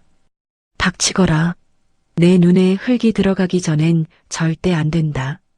아버지가 돌아간 뒤 남긴 말은 협박이었습니다. 그년이 사라지게 만들 수도 있다. 한양에 올라오지 않으면 그 주막 문 닫게 해주마. 서윤석은 두려웠습니다. 자신이 버티면 옥분에게 해가 갈 것이 무서웠습니다. 파견 마지막 밤 서윤석은 옥분을 찾아가 말없이 껴안았습니다. 둘 다 울었습니다. 새벽에 옥분이 잠든 사이 서윤석은 짧은 편지를 남기고 떠났습니다. 뒤돌아보지 못했습니다. 뒤돌아보면 돌아갈 것 같았기 때문이었습니다. 나머지 한 짝의 목잠은 끝내 완성하지 못한 채 품속에 넣어두었습니다. 한양으로 돌아온 서윤석에게 아버지는 곧장 혼처를 마련했습니다. 이름도 모르는 양반가의 딸이었습니다. 서윤석은 거부했으나 아버지의 고집을 꺾을 수 없었고 옥분에 대한 죄책감에 짓눌린 채 혼례를 올렸습니다. 그러나 부인은 혼인한 지 3년 만에 병을 얻어 세상을 떴고 자식은 끝내 없었습니다. 서윤석은 다시는 혼인하지 않았습니다. 밤마다 옥분의 얼굴이 떠올라 잠을 이루지 못하는 사내에게 다른 여인은 들어설 자리가 없었습니다. 의원 방 안에서 서윤석은 지화의 잠든 얼굴을 바라보았습니다. 옥분을 닮은 이마, 옥분을 닮은 눈매, 그리고 자신을 닮은 엄지 손톱. 이 아이가 세상에 태어나는 것도, 아비 없이 자라는 것도, 의붓 형제에게 맞는 것도 전부 자신의 비겁함이 낳은 결과였습니다. 핏줄이 가족을 만드는 게 아니란다. 마음을 다하는 것이 가족을 만드는 거야. 옥분의 목소리가 귓전에 울렸습니다. 지화가 어린 시절 맞고 돌아왔을 때 옥분이 등을 어루만지며 했던 바로 그 말이었습니다. 서윤석은 그 말의 무게를 비로소 이해했습니다. 옥분은 20해 동안 핏줄인 아비 없이 홀로 딸을 키웠습니다. 핏줄이 아닌 의붓 아들들에게 맞으면서도 옥분은 기른 정으로 그 아이들마저 불쌍히 여겼습니다. 피가 져야 할 책임을 정이 대신 짊어진 것이었습니다. 그 정의 주인은 옥분이었고 그 정을 저버린 것은 자신이었습니다. 나는 피도 정도 저버린 놈이다. 서윤석은 지화의 손을 쥔 채 이마를 바닥에 닿도록 숙였습니다. 몸이 떨렸습니다. 옥분아, 너는 그 아이에게 피보다 진한 정을 주었는데 나는 피를 나눈 자식에게 아무것도 주지 않았다. 20해 동안 아무것도. 소리 없는 통곡이었습니다. 어깨가 들썩였으나 울음소리는 새어나오지 않았습니다. 아비라는 이름이 자격이 없는 사내의 텅 빈 회한이었습니다. 얼마나 시간이 지났는지 모릅니다. 창호지 너머로 새벽빛이 옅게 번지기 시작했습니다. 서윤석은 고개를 들었습니다. 지화는 여전히 눈을 감고 있었으나 숨소리가 전보다 고르게 이어지고 있었습니다. 서윤석은 지화의 얼굴을 물끄러미 바라보다가 천천히 입을 열었습니다. 이번에는 도망치지 않겠다. 목소리가 낮았으나 흔들림이 없었습니다. 경고로 끝낼 것이 아니었다. 이번에는 내가 직접 맞겠다. 관가에 고하여 저놈들을 법으로 다스리겠다. 그리고 지화야, 내게 진실을 말하겠다. 용서받지 못하더라도 숨기지는 않겠다. 서윤석은 일어섰습니다. 다리가 뻣뻣했으나 눈빛은 살아있었습니다. 20해 동안 죄를 짊어지고 살아온 사내가 마침내 그 죄와 정면으로 마주서기로 한 새벽이었습니다. 서윤석은 의원 방을 나와 큰 댁으로 돌아갔습니다. 서재에 들어서니 지화가 깎아놓은 책장과 서안이 아침 햇살을 받아 빛나고 있었습니다. 딸의 손끝이 닿은 모든 것이 살아있었습니다. 서윤석은 서랍을 열어 2가지를 꺼냈습니다. 하나는 20해 전 떠돌이 화공이 그린 그림이었습니다. 벚꽃 아래 나란히 선 젊은 자신과 옥분. 다른 하나는 깎다 만 목잠 한 짝이었습니다. 옥분에게 건네지 못한 나머지 한 짝. 서윤석은 2 물건을 보자기에 싸서 품에 넣었습니다. 이것이 진실의 증거가 될 터였습니다. 그리고 복만을 불렀습니다. 복만아.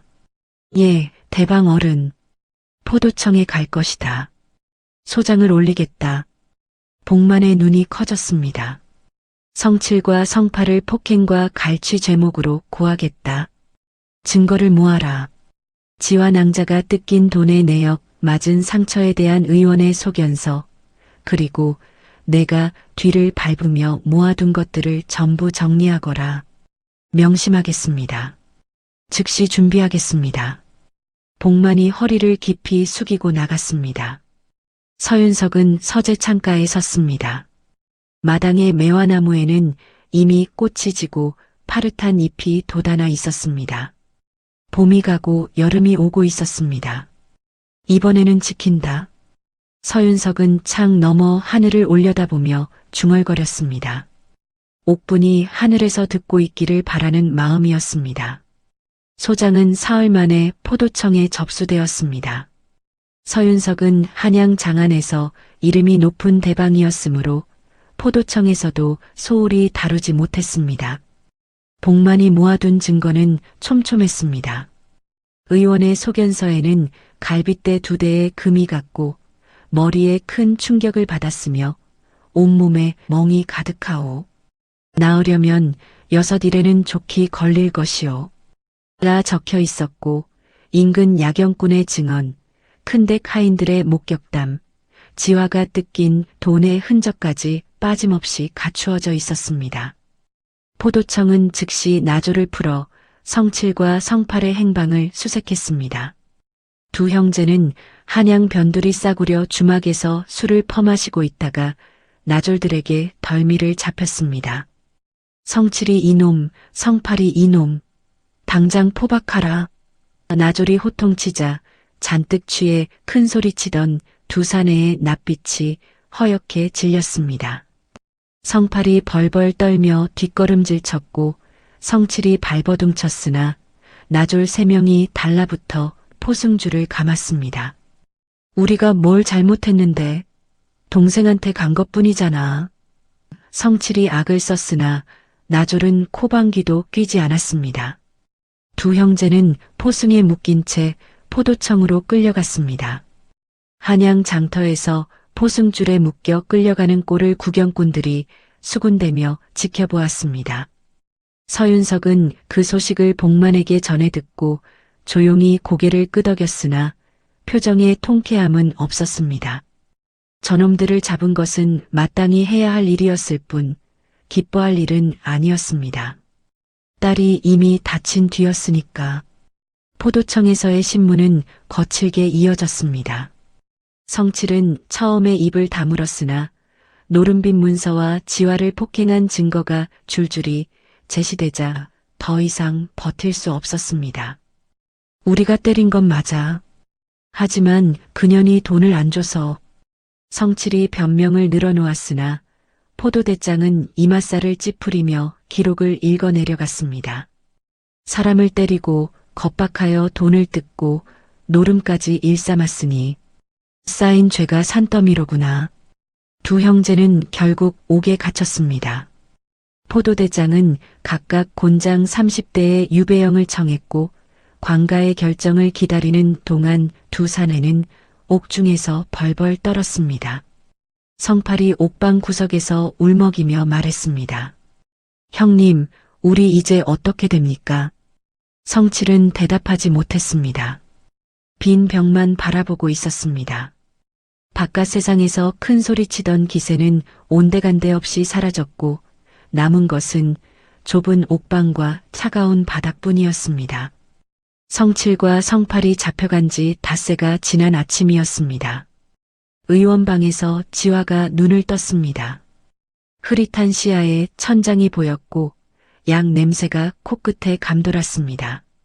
고개를 돌리자 곁에서 누군가 손을 잡고 있었습니다. 서윤석이었습니다.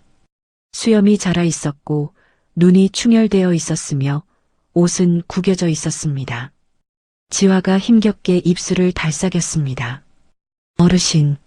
서윤석이 눈을 떴습니다. 지화와 눈이 마주치자 그 서늘하던 눈에서 눈물이 주르륵 흘러내렸습니다. 깨어났구나.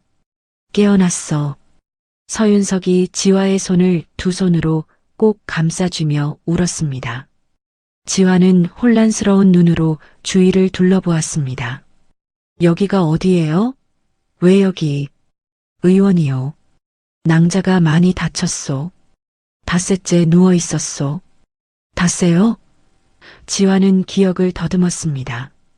어두운 골목, 성칠의 주먹, 발길질, 그리고 별이 보이던 밤하늘. 기억이 돌아오자 지화의 얼굴이 일그러졌습니다. 오라버니들은 어찌 되었습니까? 잡혔소? 포도청에서 옥에 가두었소? 지화의 눈이 커졌습니다. 어떻게 그렇게 빨리? 내가 포도청에 구하였소? 서윤석의 목소리가 담담했습니다. 지화는 한동안 서윤석을 바라보았습니다. 고마움보다 의아함이 먼저 올라왔습니다. 어르신, 왜 이렇게까지 하시는 겁니까? 닷새 동안 의원을 안 떠나셨다고요? 서윤석은 대답하지 못했습니다. 지화의 눈빛이 점점 날카로워졌습니다. 처음부터 이상했어요. 빈소에서부터 큰데 길감을 맡기신 것부터 매일 저녁같이 드시자고 하신 것부터 보통 길손이라면 이렇게까지 하지 않습니다. 서윤석은 고개를 숙였습니다. 지화가 계속 말했습니다. 뭔가 이유가 있으시지요? 제게 말씀 안 하시는 이유가. 긴 침묵이 흘렀습니다. 의원 방 안에서 약탕기가 보글보글 끓는 소리만 들렸습니다. 서윤석이 천천히 품속에서 보자기를 꺼냈습니다. 떨리는 손으로 보자기를 펼치자 낡은 그림 한 점과 깎다 만 목잠 한 짝이 나왔습니다. 지화의 시선이 그림에 멈추었습니다.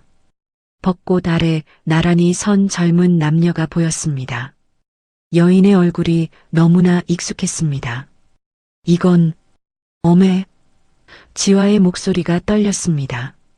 그렇소. 서윤석이 갈라진 목소리로 대답했습니다. 20해 전 당신 어머님과 내가 함께 그린 그림이요.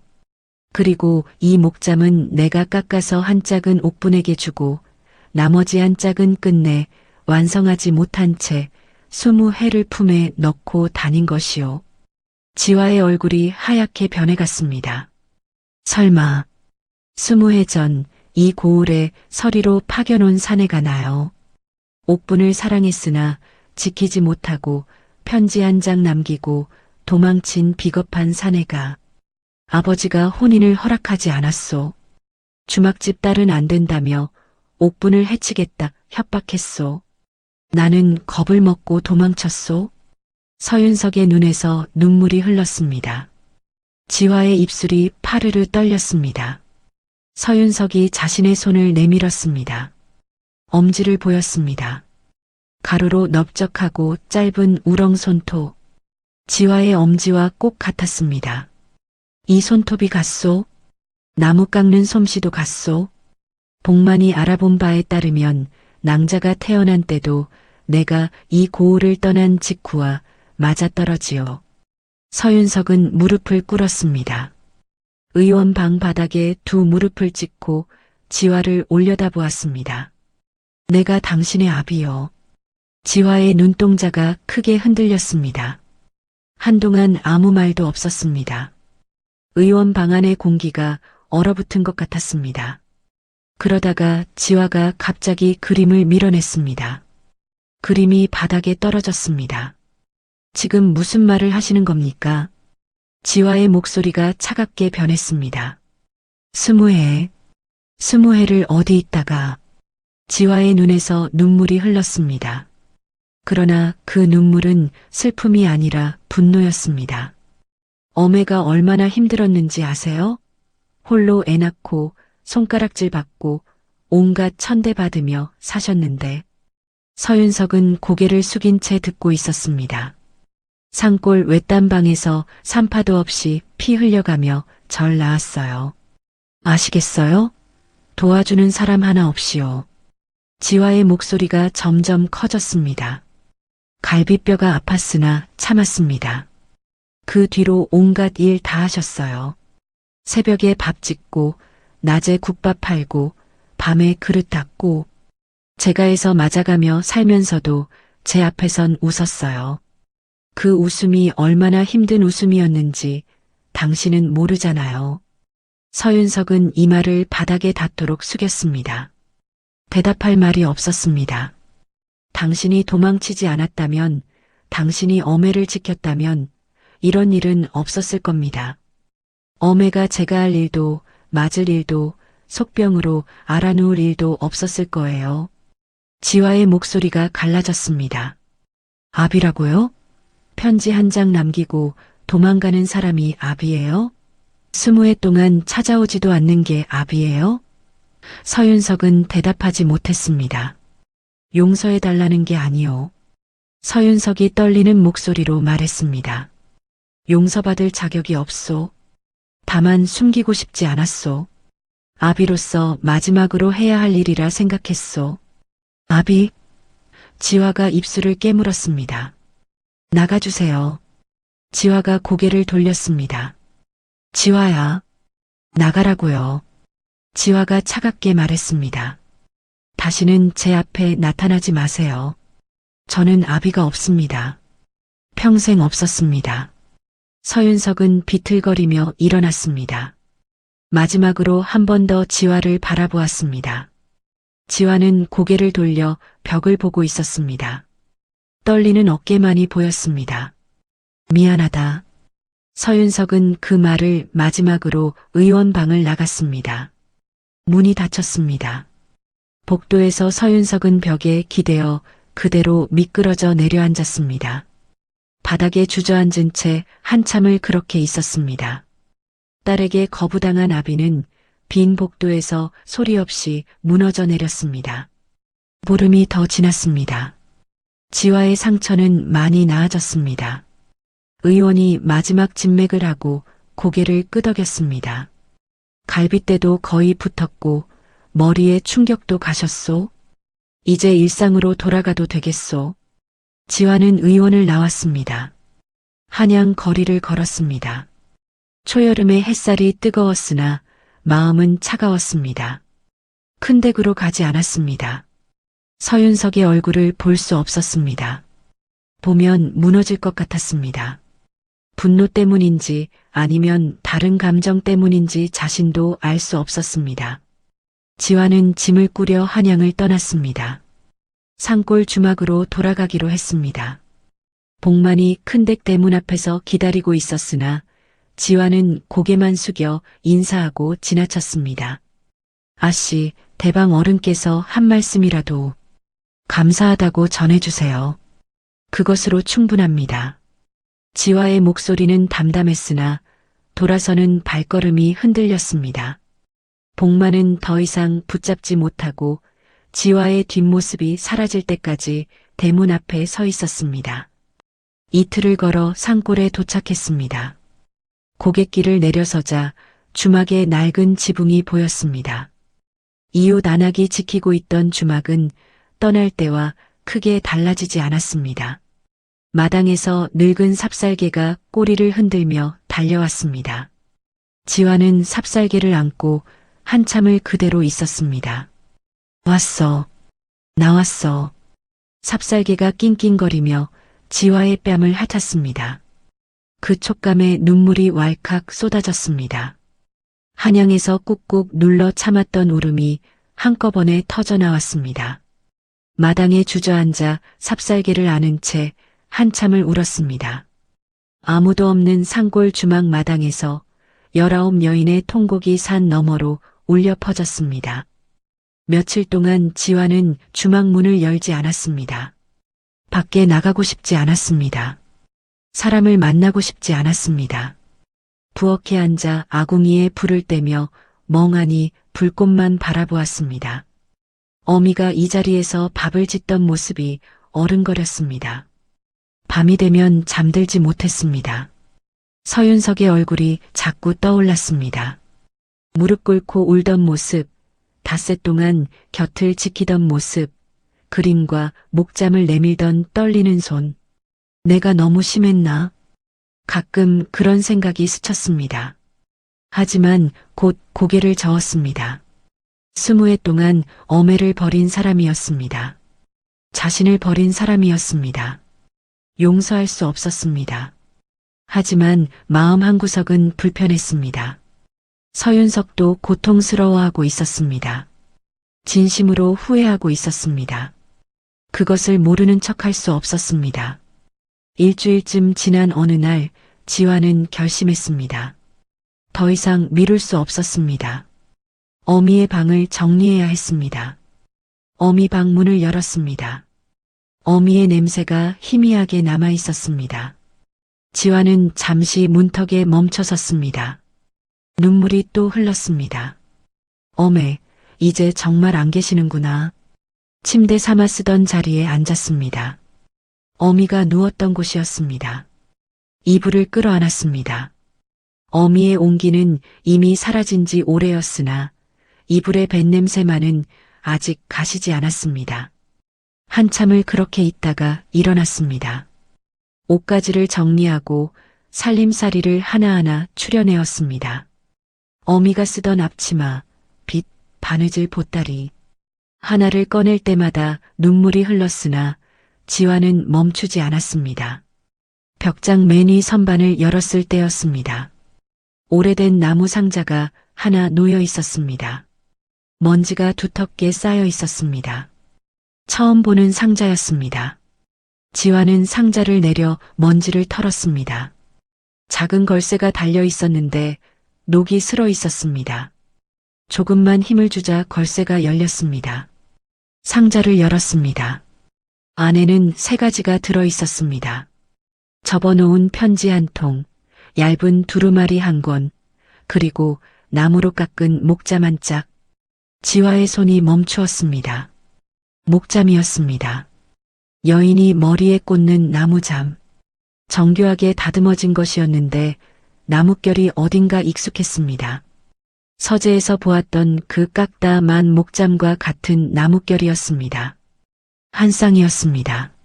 하나는 완성되어 여기 있었고 하나는 완성되지 못한 채 서윤석의 서랍 속에 있었습니다.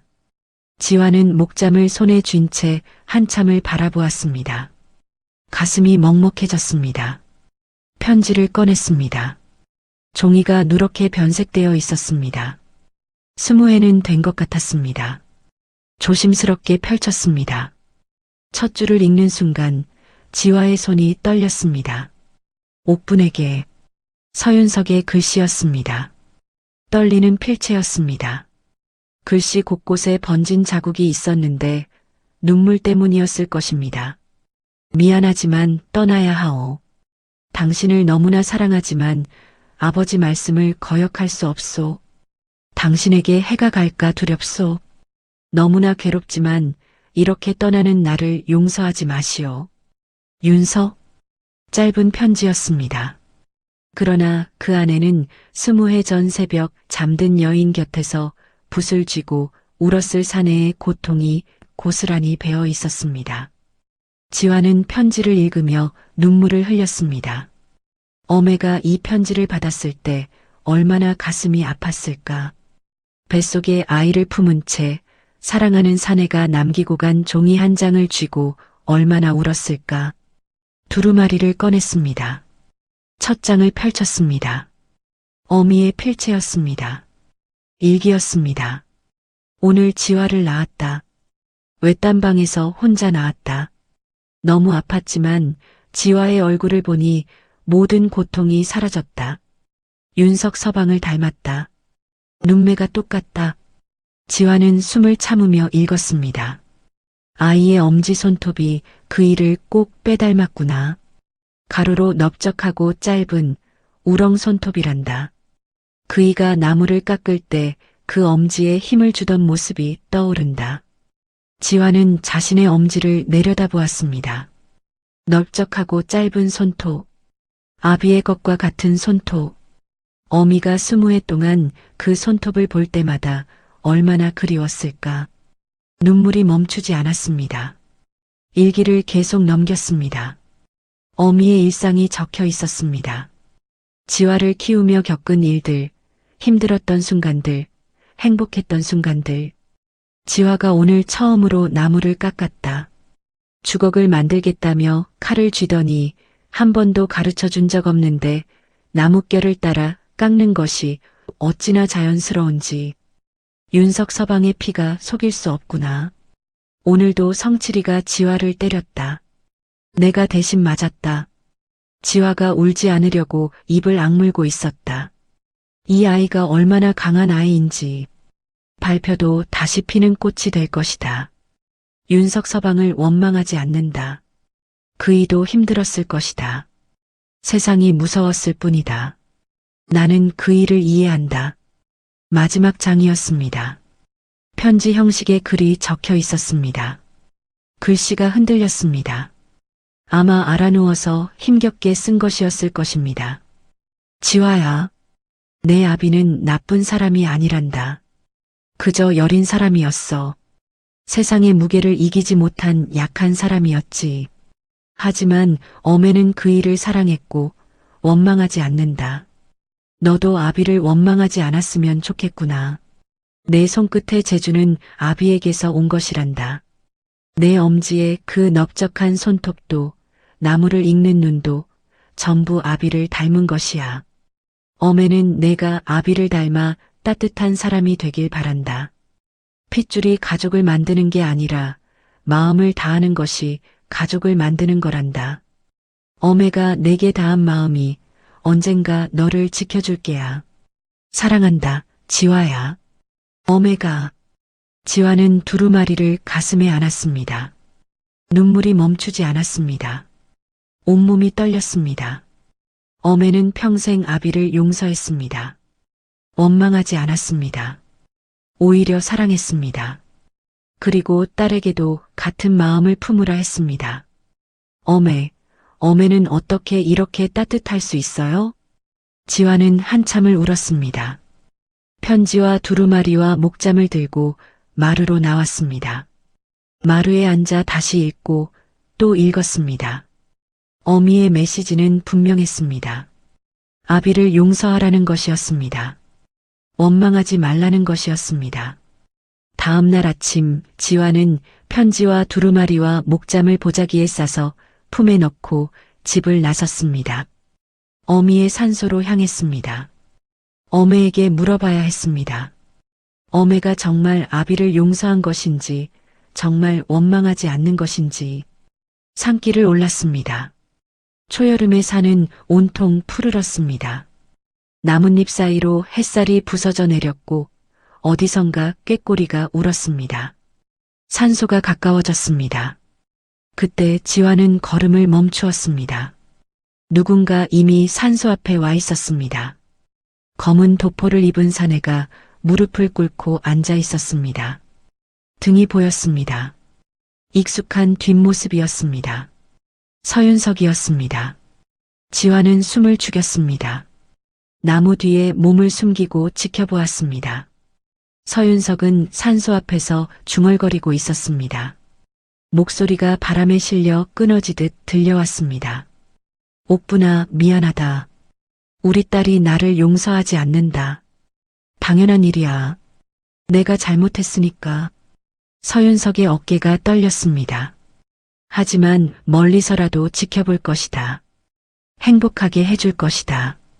그게 내가 할 수 있는 전부이니까. 지화는 그 자리에 서서 들었습니다. 가슴이 먹먹했습니다. 서윤석은 산소에 풀을 뽑고 앞에 놓인 돌을 가지런히 고르고 물을 길어다 뿌렸습니다. 한 가지 한 가지 정성스러운 손길이었습니다. 오래 해온 사람의 손놀림이었습니다. 지화는 조용히 뒤돌아 산을 내려왔습니다. 산 아래 작은 샘터에서 복만이 물을 길고 있었습니다. 서윤석의 신복 하인이었습니다. 지화를 보더니 놀란 표정을 지었습니다. 아씨, 여기 어인일로. 지화는 잠시 망설이다 물었습니다. 복만 어르신, 한 가지만 여쭙겠습니다. 예, 아씨.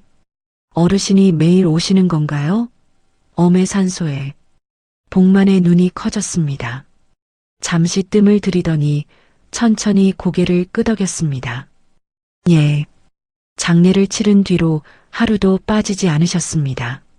아씨께서 한양을 떠나신 뒤 어른께서는 한양 큰 댁을 소인에게 맡기시고 이 고을 객주에 방을 잡으셨습니다. 장사도 뒷전이십니다. 매일 새벽 객주를 나서시어 산소를 돌보시고 풀을 뽑고 물을 길어다 뿌리십니다. 지화의 눈이 커졌습니다. 한양 장사를 다 내려놓고 여기 계신다고요? 예. 하루도 빠지지 않으셨습니다. 비가 와도 눈이 와도 소인이 말리면 어른께서는 이렇게 말씀하셨습니다. 복만이 잠시 말을 멈추었습니다. 눈가가 붉어져 있었습니다. 20해 동안 가지 못한 길을 이제라도 매일 가야 한다고, 그것이 자신이 할 수 있는 유일한 속죄라고 하셨습니다. 지화는 말을 잇지 못했습니다. 복만이 계속했습니다. 어른께서는 아씨 이야기만 하십니다. 어떻게 하면 아씨가 행복할 수 있을지, 어떻게 하면 도울 수 있을지, 꼭 성공시켜드리고 행복하게 해드리겠다고, 그게 이 세상에서 자신이 할 수 있는 유일한 일이라고 하셨습니다. 제가 너무 심했나요? 지화가 작게 물었습니다. 복만이 고개를 저었습니다. 아닙니다. 어른께서도 그리 말씀하셨습니다. 당연히 받아야 할 뻘이라고요. 복만은 더 이상 말하지 않았습니다. 고개를 숙여 인사하고 물동이를 들고 산 위로 올라갔습니다. 주인에게 가져다 줄 물이었습니다. 지화는 샘터 옆 바위에 앉아 한참을 생각했습니다. 품속에서 어미의 두루마리를 꺼내 마지막 장을 다시 펼쳤습니다. 내 아비는 나쁜 사람이 아니란다. 그저 여린 사람이었어. 어매는 내가 아비를 닮아 따뜻한 사람이 되길 바란다. 바람이 불었습니다. 나뭇잎이 사각사각 소리를 냈습니다. 어미의 뜻을 알았습니다. 그리고 아비의 진심도 알았습니다. 지화는 일어섰습니다. 다시 산을 올랐습니다. 이번에는 망설이지 않았습니다. 산소로 올라가는 길, 지화는 떨리는 발걸음으로 걸었습니다. 멀리서 서윤석의 등이 보였습니다. 여전히 무릎을 꿇고 앉아 있었습니다. 조금씩 다가갔습니다. 낙엽 밟는 소리가 났습니다. 서윤석이 인기척에 고개를 돌렸습니다. 지화를 보는 순간 그 서늘하던 눈이 크게 흔들렸습니다. 지화야. 서윤석이 놀란 표정으로 일어나려 했습니다. 다시 무릎을 꿇으려 했습니다. 미안하다. 내가 여기 올 줄 몰랐어. 나는. 하지만 지화가 먼저 다가가 서윤석의 손을 잡았습니다. 서윤석이 깜짝 놀라 지화를 바라보았습니다. 일어나세요. 지화가 조용히 말했습니다. 서윤석의 눈에 눈물이 고였습니다. 지화야, 나는 어매가 오래 기다렸대요. 지화가 떨리는 목소리로 말했습니다. 품속에서 보자기를 꺼내 펼쳤습니다. 편지와 두루마리, 그리고 목잠 한 짝이 나왔습니다. 어매의 유품 속에 이것이 있었어요. 서윤석의 시선이 목잠에 멈추었습니다. 20해 전 자신이 깎아서 건넨 완성된 한 짝이었습니다. 옥분이 평생 간직하고 있었던 것이었습니다. 서윤석의 입술이 파르르 떨렸습니다. 어매는 아버지를 용서했어요. 평생 용서하고 사랑했대요. 지화가 두루마리의 마지막 장을 펼쳐 보였습니다. 바보같이. 서윤석의 눈에서 눈물이 주르륵 흘렀습니다. 엄의 말씀이 아비를 닮아 따뜻한 사람이 되라고 하셨어요. 지화도 눈물을 흘렸습니다. 이제 그만 일어나세요. 지화가 서윤석의 손을 잡아 일으켰습니다. 저랑 같이 어매한테 인사해요. 지화가 마지막 말을 꺼냈습니다. 아버지. 그 한마디에 서윤석은 무너졌습니다. 지화를 꼭 안았습니다. 20해 만에 딸을 처음 안았습니다. 미안하다. 정말 미안하다. 고맙다. 고맙다. 서윤석은 아이처럼 통곡했습니다. 지화도 아버지의 품에서 울었습니다. 두 사람은 한참을 그렇게 울었습니다. 20해 동안 쌓인 슬픔과 그리움과 회한이 눈물로 쏟아졌습니다. 늙은 삽살개가 언제 따라왔는지 두 사람의 발치에 엎드려 꼬리를 흔들고 있었습니다. 눈물이 마르자 두 사람은 손을 잡고 어미의 산소 앞에 섰습니다. 함께 무릎을 꿇었습니다. 함께 절을 올렸습니다. 어메, 아버지 찾았어요. 어메가 사랑했던 그 사람이에요. 지화가 산소를 향해 말했습니다. 옥분아, 우리 딸 고맙다. 우리를 용서해줘서. 서윤석도 말했습니다. 서윤석은 품속에서 자신의 깎다 만 목잠을 꺼냈습니다. 그리고 지화가 가져온 옥분의 목잠을 옆에 놓았습니다. 20해 만에 한 쌍이 나란히 놓였습니다. 하나는 완성되어 반들반들 윤이 났고 하나는 반쪽이 거친 나뭇결 그대로였습니다. 그러나 나란히 놓으니 같은 나무에서 깎아낸 것임을 한눈에 알 수 있었습니다. 바람이 불었습니다. 따뜻한 바람이었습니다. 삼법꽃은 이미 지고 그 자리에 파릇파릇 새잎이 돋아나 있었습니다. 봄이 가고 여름이 오고 있었습니다. 끝이 아니라 시작이었습니다. 그 뒤로 많은 것이 달라졌습니다. 지화는 산골 주막으로 돌아가 어미의 주막을 다시 열었습니다. 아침에는 길손들에게 국밥을 내고 낮에는 나무를 깎고 저녁에는 그릇을 씻었습니다. 달라진 것이 있다면 이제 그 일상이 외롭지 않다는 것이었습니다. 보름에 한 번 서윤석이 산골을 찾았습니다. 말을 타고 고갯길을 넘어와 주막에 들러 국밥 한 그릇을 먹고 지화가 깎아놓은 가구를 살피고 옥분의 산소에 함께 절을 올리고 돌아갔습니다. 오래 머물지는 않았습니다. 지화의 삶에 무겁게 짐이 되고 싶지 않았기 때문이었습니다. 하지만 떠나기 전 늘 같은 말을 남겼습니다. 힘든 일 있으면 언제든 기별을 넣거라. 예, 아버지. 그 두 글자가 서윤석에게는 세상 무엇과도 바꿀 수 없는 선물이었습니다. 한양 큰댁의 서재에는 지화가 깎아놓은 책장과 서안이 그대로 있었습니다. 서윤석은 매일 저녁 그 서재에 앉아 옥분의 그림을 바라보았습니다. 벚꽃 아래 나란히 선 젊은 두 사람. 그리고 서랍 속에는 이제 두 짝이 된 목잠이 나란히 놓여 있었습니다. 20해 만에 짝을 찾은 목잠처럼 서윤석도 잃어버렸던 것을 되찾아가고 있었습니다. 어느 날 서윤석이 지화에게 말했습니다. 옥분이가 바라던 것이 무엇이었는지 이제야 알겠구나. 무엇이었는데요? 따뜻한 사람이 되라는 것이었다. 피가 아니라 정으로 세상을 살라는 것이었어. 지화는 고개를 끄덕였습니다. 그리고 작게 웃었습니다. 어미를 닮은 웃음이었습니다. 저녁이 되면 지화는 주막 마루에 앉아 하늘을 올려다보았습니다. 별이 떠 있었습니다. 그중 가장 밝게 빛나는 별 하나가 보였습니다. 어메, 보고 계시지요? 아버지가 오늘도 산소에 다녀갔어요. 별은 대답 없이 빛났습니다. 하지만 지화는 알고 있었습니다. 어메가 웃고 있다는 것을.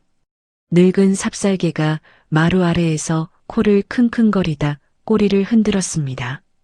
무엇이 보이는 것인지 허공을 향해 꼬리를 흔들고 있었습니다. 지화는 삽살개의 머리를 쓰다듬으며 나지막이 말했습니다. 어메, 고마워요. 마음을 다하는 것이 가족이라는 거 이제 알겠어요. 바람이 불었습니다. 따뜻한 여름밤의 바람이었습니다. 그렇게 오랜 이별의 시간이 끝났습니다. 그리고 새로운 시작이 펼쳐졌습니다. 사랑과 용서, 그리고 기른 정으로 가득한 이야기였습니다. 오늘 이야기 마음에 깊은 울림이 있으셨는지요? 구독과 좋아요로 소중한 인연이 이어졌으면 합니다. 여러분의 따뜻한 마음에 가슴 뭉클한 사연으로 정성껏 보답하겠습니다. 지금 어느 지역에서 함께하고 계신지 편하게 댓글로 말씀 주시면 감사한 마음 담아 반갑게 인사 올리겠습니다. 댁내에 늘 평안이 깃들길 바라며 지금까지 야단비록이었습니다. 감사합니다.